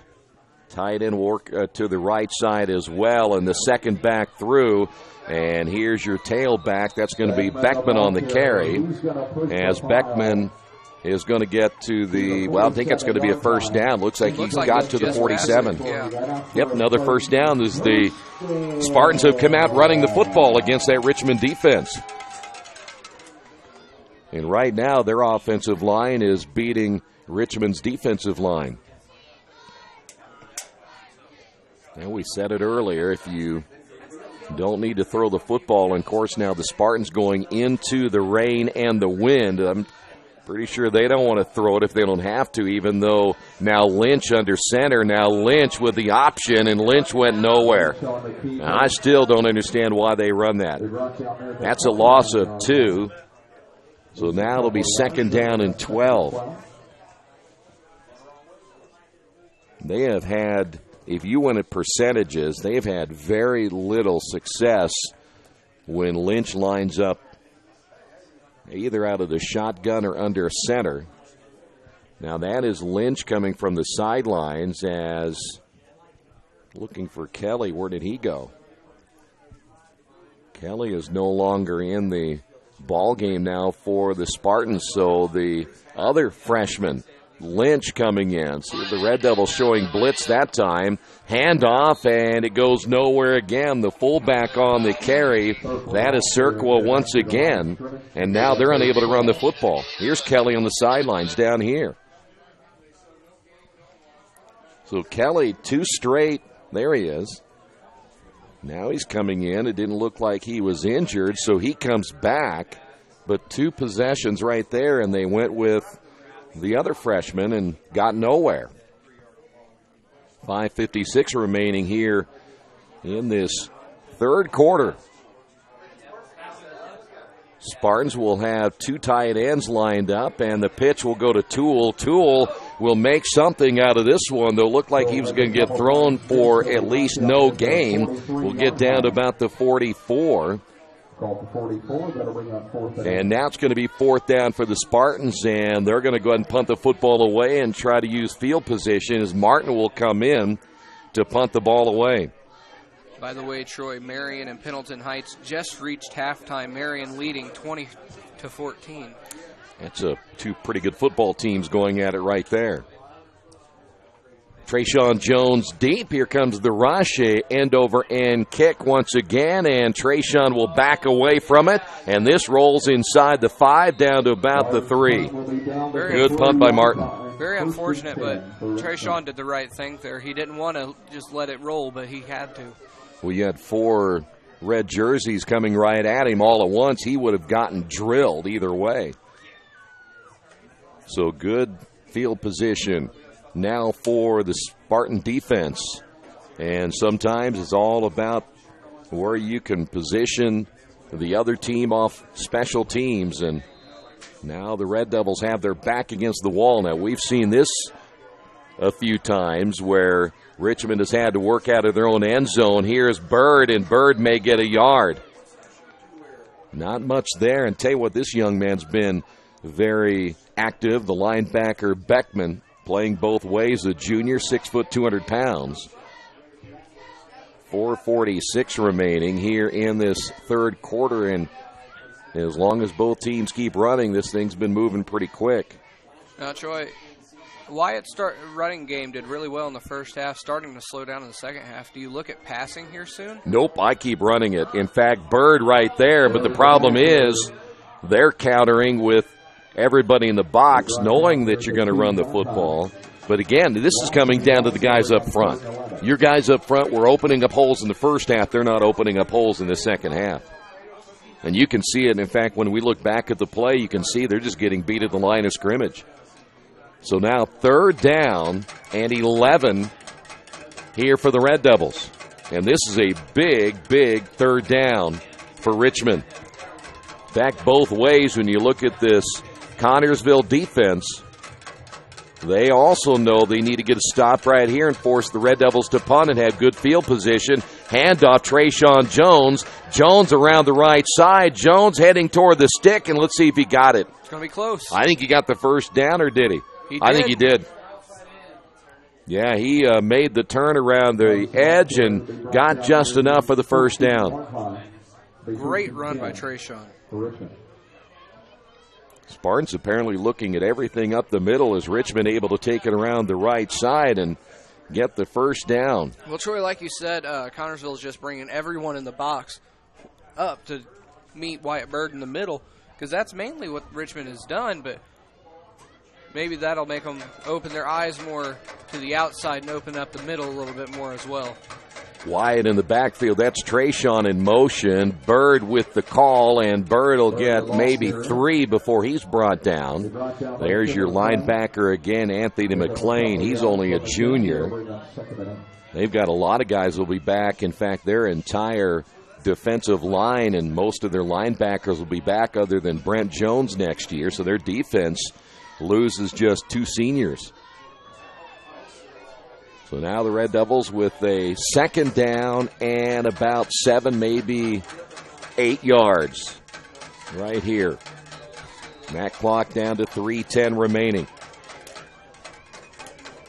Bird, the lone setback just to the left, and there's movement.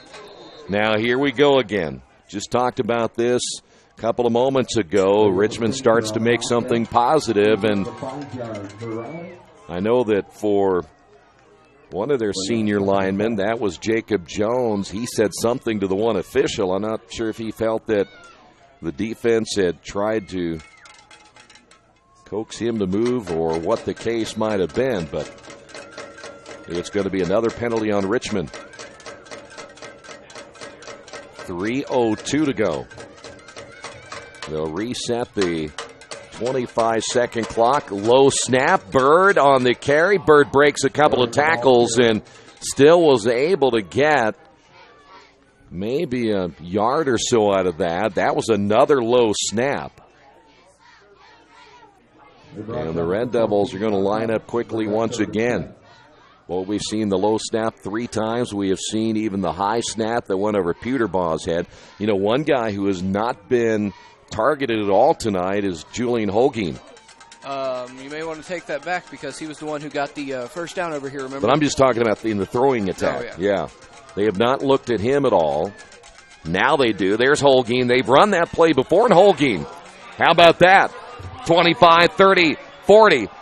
At the 50. He may score on this one at the 30, the 20, the 10, 5, and touchdown.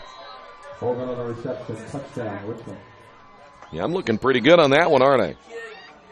We said they didn't target Holguin, and all of a sudden there he is with the long touchdown, and the Red Devils use Holguin to score, and Richmond on top of this one, 18-7.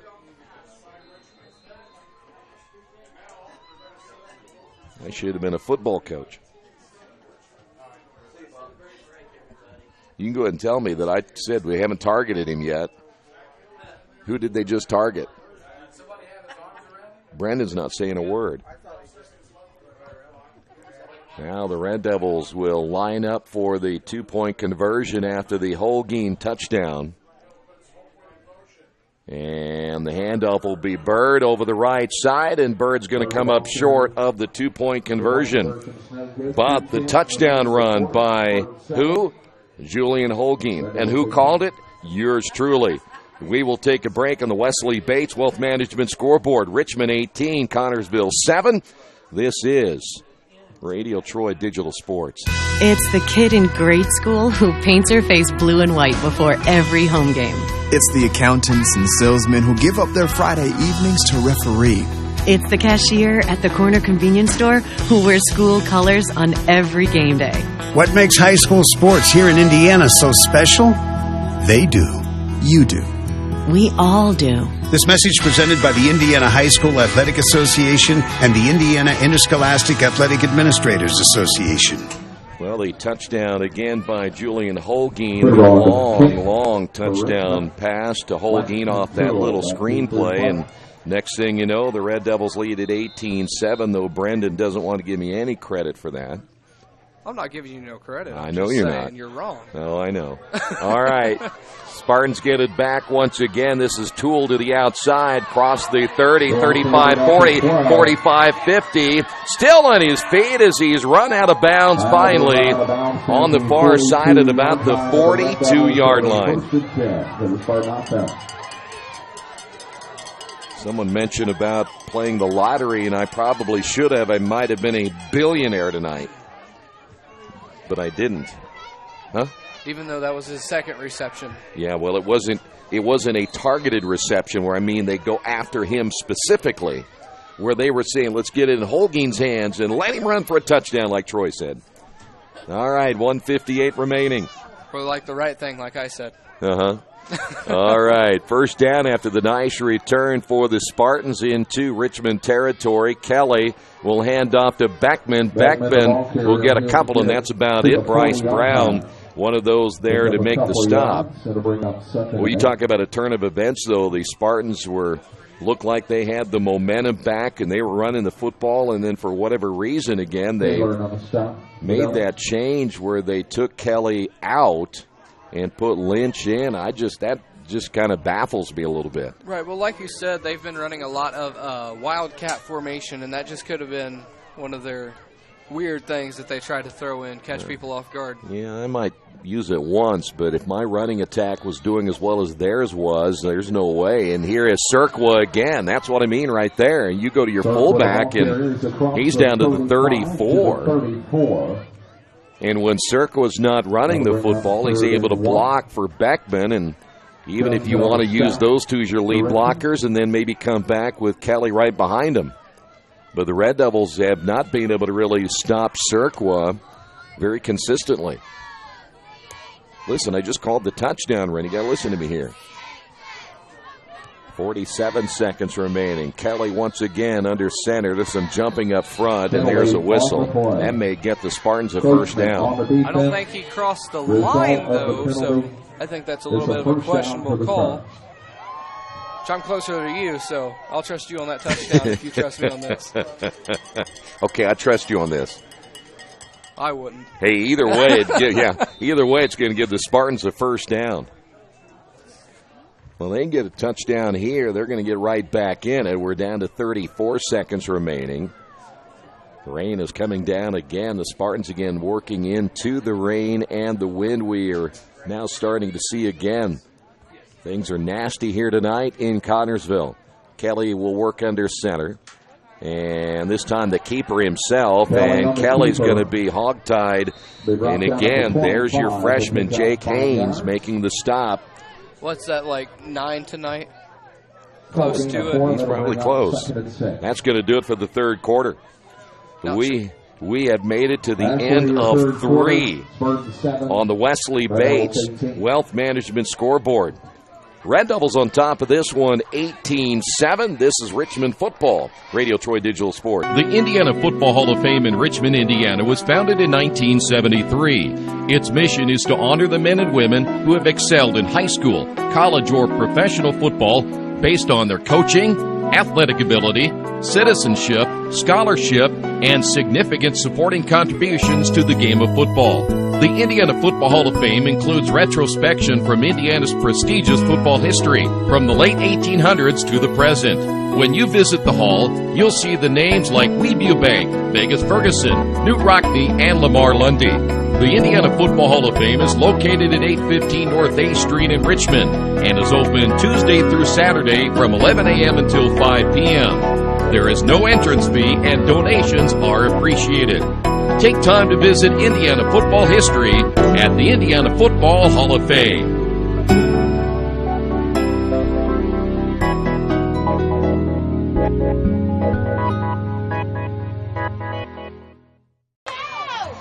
Back once again here in Connersville at Spartan Field. It is a wet night, as you probably have guessed by now. Not a bad third quarter. There are a few mistakes, but at least from a fumble and hold on to the football standpoint, it wasn't too bad. Connersville again on the drive, trying to get back into this football game.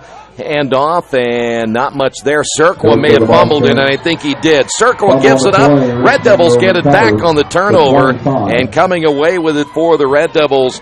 The number 42 there for the Red Devils, coming away with a loose ball, is Jewel Taylor. So the Spartans, who had just got done saying not bad as far as the fumbles go, and there it happens. And Serqua Turns it over that time for the Spartans on this wet night, and Richmond gets it back. That's a huge turnover, considering when you think they're just, a few yards away from the red zone.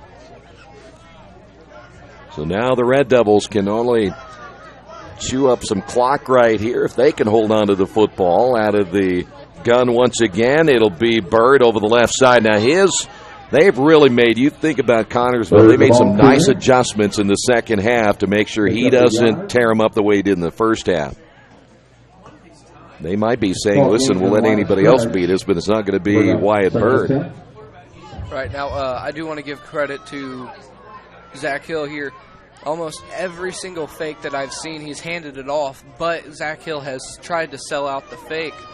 It's just kind of hard when Connersville knows that it's going to Wyatt every time.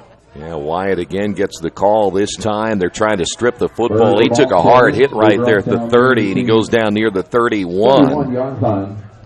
Wyatt's probably well over 20 carries by now in this one here tonight. So now the Red Devils faced with a 3rd down and 3. Now this is another big 3rd down for Richmond. 10:57 remaining. Spartans, every time that Richmond runs the football, they're trying to strip it. And you can hear the crowd that is here tonight trying to get their Spartans defense fired up. Here's Bird on the carry, and I'm not sure he got there.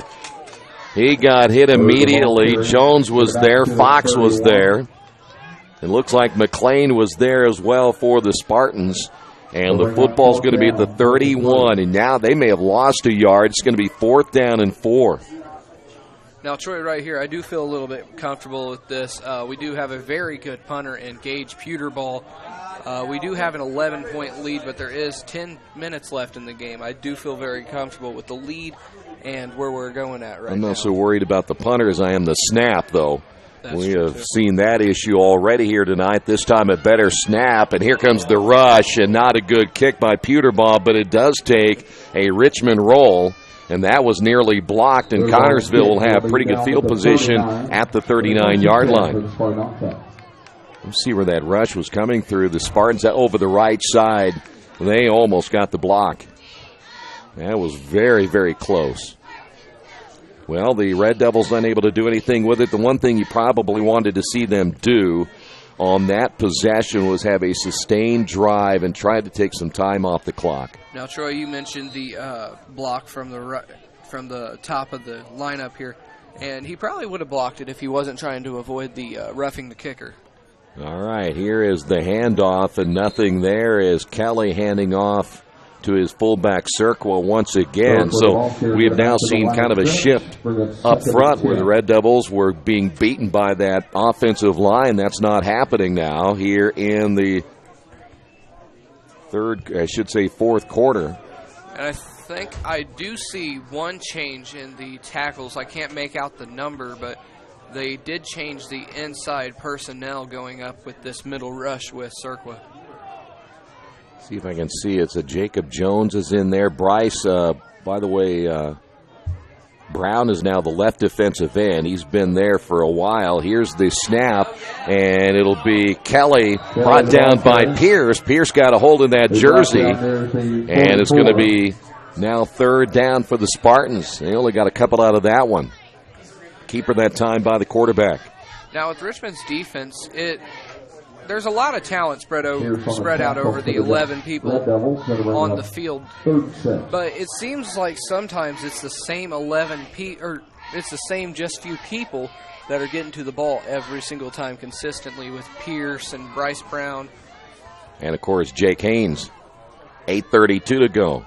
And here is that Wildcat formation again with Beckman and Lynch on the carry. Lynch trying to get to the edge. Lynch will get maybe a yard, and that was it. He was brought down, and Bryce Brown there for the Red Devils on the tackle. They brought down near the 45. So now the Spartans, unable to move the football, will have it 4th down and about 6. Thing is about Gavin Lynch, I just don't think he's got enough speed to get to the outside. Langley will come into the lineup. Toole is in there as well. Kelly coming back. Spartans are probably to the stage now. We only have 7 minutes and 52 seconds to go. They might as well go for it right here and hope that their defense. They kind of have to a point. They're going to have to hope their defense is going to sustain them the rest of the way. Kelly on 4th down, and Kelly will keep it himself, and he is going to get close to the first down. And he does have it, looks like, from here.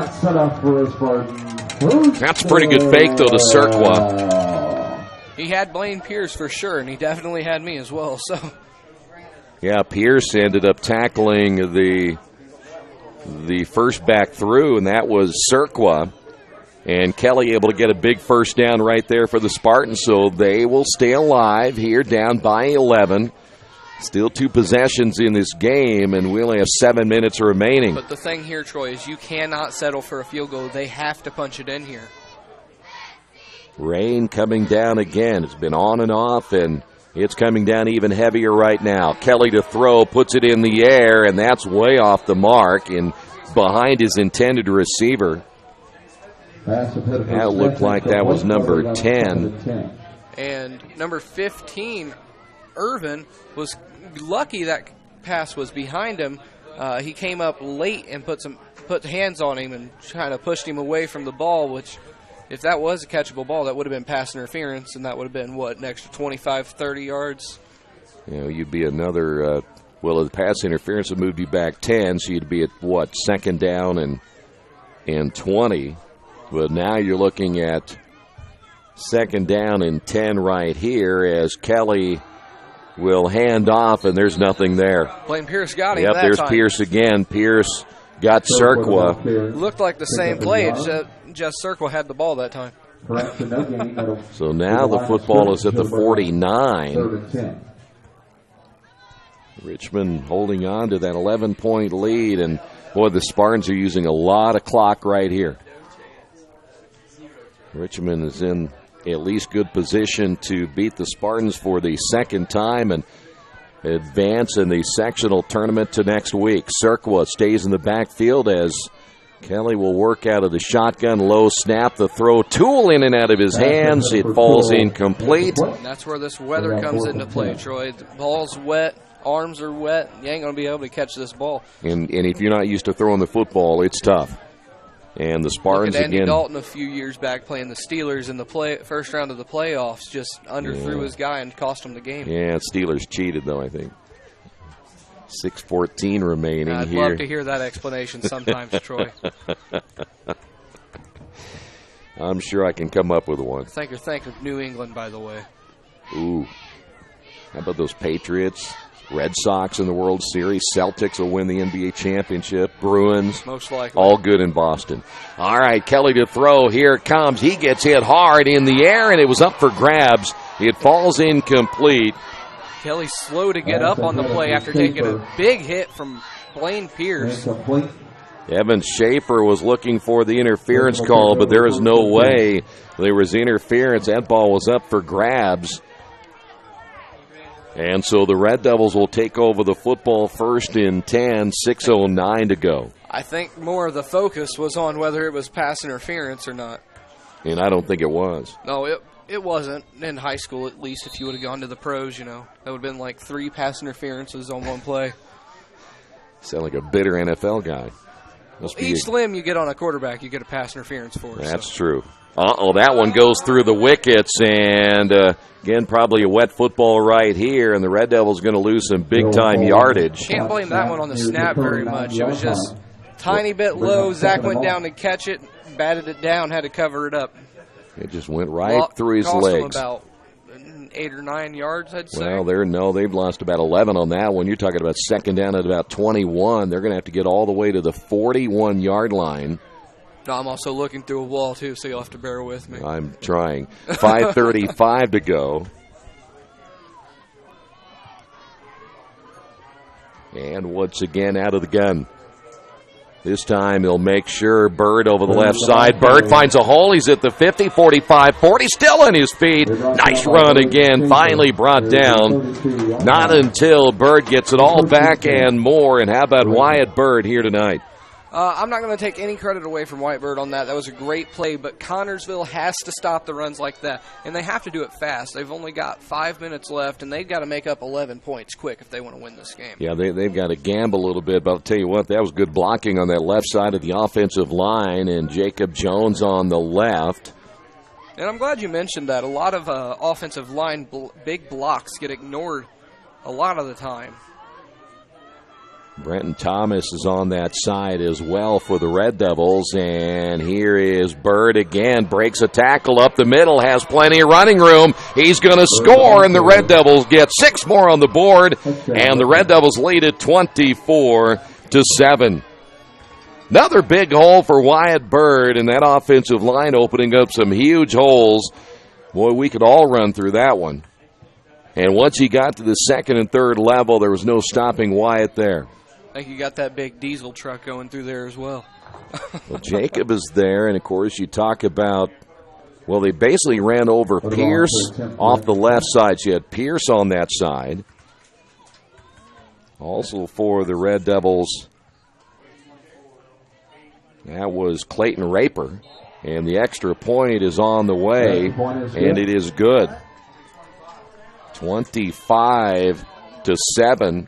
We'll keep it here at 4:39 remaining. So Raper, who, by the way, filled in at center a couple of weeks ago, opening up holes. So you had Raper on the left side. You had Jacob Jones, Brenton Thomas on that left side, and then Pierce. That whole left side was just huge. Stacked. I was told to quit putting my elbows on the table. So there you see it, 25-7. Well, however you look at this one, it would take a miracle now for Connersville to come back in this one. So I'm going to go out on a limb and say we're going to come back home for next week's game. That'll be, again, it looks like Mooresville. You can give me an update on the score whenever you want to. 35-14. See, I told you. I can't believe you picked. I cannot believe you picked Beech Grove. Mooresville's at home. 8-1, you pick Beech Grove. So's Connersville. No, they're the opposite of that. Sorry. Got to watch how loud I say that. So. All right, Peterborough will put this one high in the air. So it looks like next week it'll be Richmond and Mooresville. Nice return, and Richmond giving up big yardage on special teams. And there's another nice gain on the return by Gavin Lynch. Boy, Richmond's special teams better get better. And if Connersville wants to win, this is a good way to start, that's for sure. Boy, the Red Devils even kicked it to the left side. You'd think you'd be able to contain between, I would say, middle of the field, hash mark to the sideline, and they did not do so. So now the Spartans at 4:29. A lot of the problem with that was people just came down. They didn't come down in lanes. They came down at an angle towards the runner. And you got to stay in your lanes or else it opens up. And it other did. people's lanes, like you said, it did. So now the Spartans will have Kelly Lowe snap out of the shotgun again. Fires over the middle. Intercepted. On the return, 35-40, 45-50. He may go all the way. 40 up the right sideline, and Trayshawn Jones will score. There are no flags down that I can see anywhere. There's one right there. There is a penalty flag laying at about the 23-yard line. But Trayshawn Jones with the interception and the pick six. Now we wait and see if it's going to stand. So the Red Devils defense coming up big right here, and it looks like it's going to go against Richmond.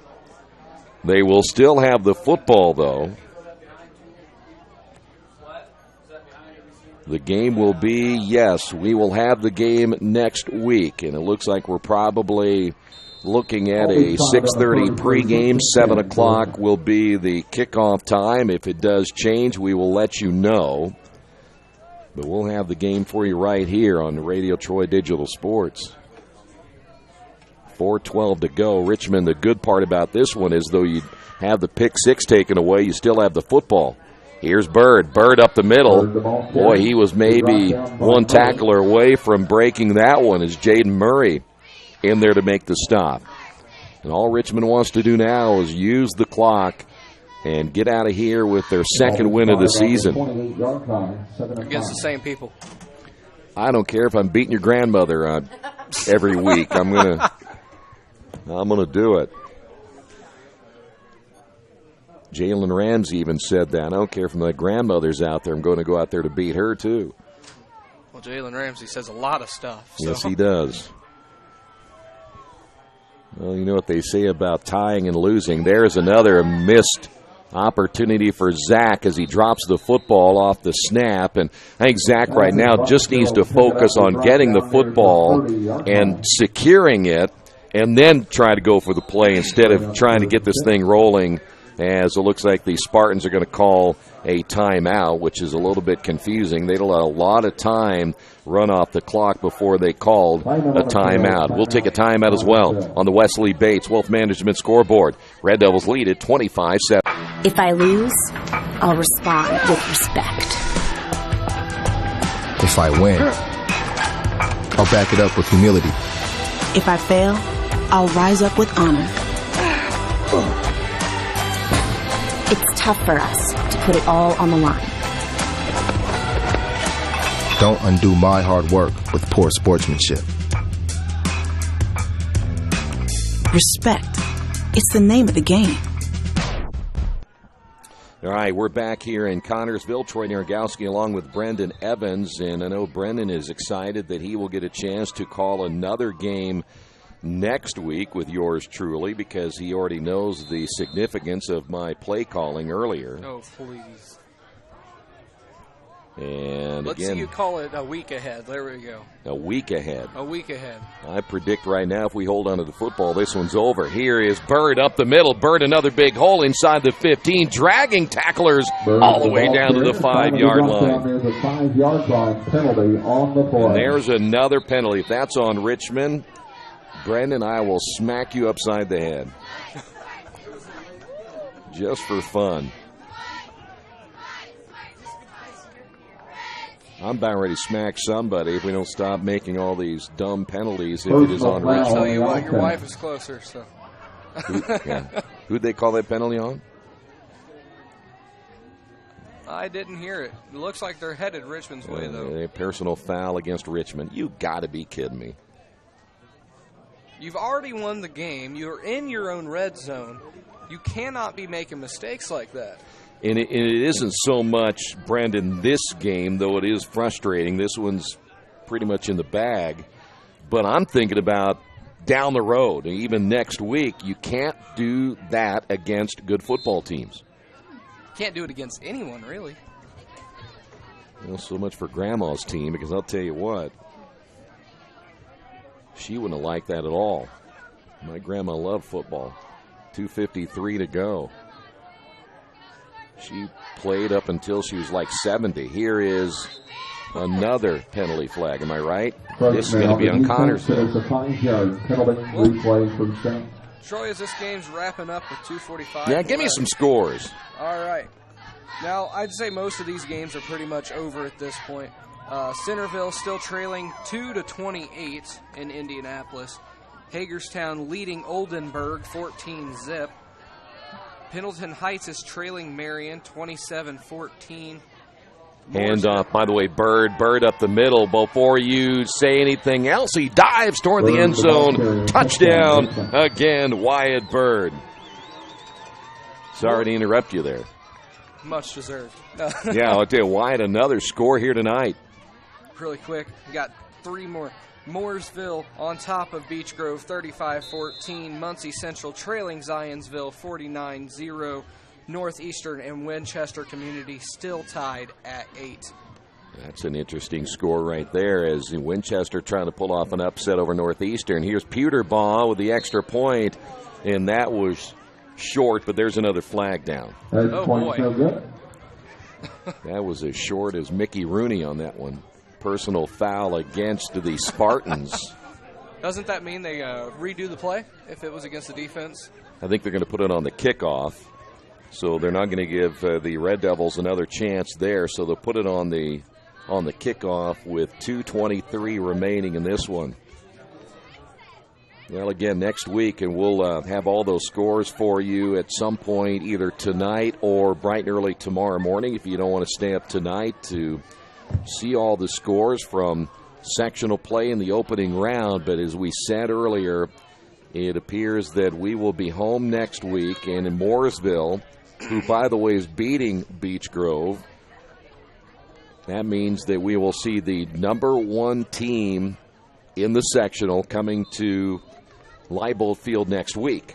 And we say number 1 team by the ratings, the Sagarin ratings. They're the top team. In fact, they were the top 2 teams in our sectional playing each other tonight. Richmond will kick from the 45. Richmond will put it at the 45-yard line again because of the penalty and the extra point attempt. Well, let's see if Peterbach can put this one in the end zone. And the young kicker will do so. Yep. And the Spartans will let it go in as well. Well, listen, it wasn't the perfect game tonight, but I'll tell you what, the way that Wyatt Bird was able to run the football this evening, it really does. And it's a night you're not going to be able to throw. We really didn't see the Red Devils need to throw as much tonight simply because the conditions, and number 2, the way that Wyatt has been running, you'd stay with what's working, and that's what Richmond did tonight. Really quick, I do want to add one team to that list. Newcastle is trailing Greenwood 21-14. So the Spartans are taking back. The Trojans will see their season come to an end tonight. There is a nice play by Blaine Pierce as he will throw the running back down, Beckman, for a loss. And the clock coming up on the 2-minute mark. And by the way, Troy, the Newcastle game it still has 8 minutes in the fourth quarter. So we could see Newcastle come back and win, but anything is possible. But right now, with under 2 minutes remaining, the Red Devils right now on the verge of walking out of here with a win tonight. And again, however you get it, you'll take it as the carry again by Serqua. Not much there once again. The Red Devil run defense doing its job. And, boy, Blaine Pierce has played well on defense here tonight. Again, most of these guys go both ways. So they've had in fact, both teams have players going both ways. The Red Devils see that clock down to 1:20 remaining in this one, and we can get out of here. Looks like the rain is pretty much stopped right at the moment. Very slim to none here. Yeah, stopped just at the right time when the football game's over.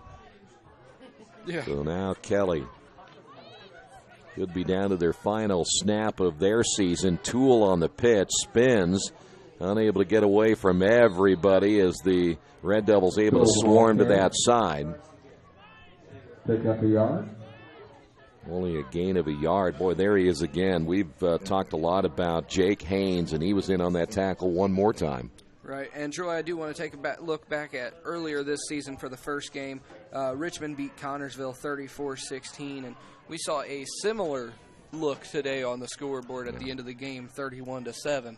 A lot of their scores, if you look back at that earlier contest, came very late in the game when Richmond had made tons of changes in their lineup. They played a lot of young kids late, and we are down to the final 17 seconds. Spartans will see their season come to a close without a win here tonight. Here's Serqua on the carry, brought down by guess who? Your freshman, Jake Haynes, once again. And that's like 13 tackles? We'll have to keep track next week on how many tackles this guy gets. Well, we'll find out eventually at some point how many he has tonight. 7 seconds remaining as the Red Devils will take over on downs. And right now, it's all academic. Let's get this thing over with and don't get anybody injured here. Just kneel on the football and let's go home.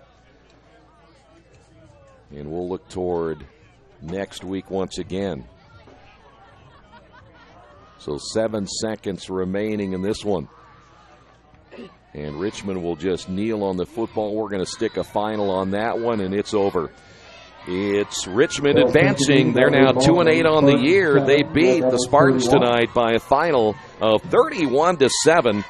So Richmond advances. They'll take on Mooresville coming up next week. We believe pregame will be at 6:30. The kickoff will be at 7. Hopefully. And we'll keep our fingers crossed that we'll have some good weather next week. I think we're due for some good weather. That would be really, really, really nice.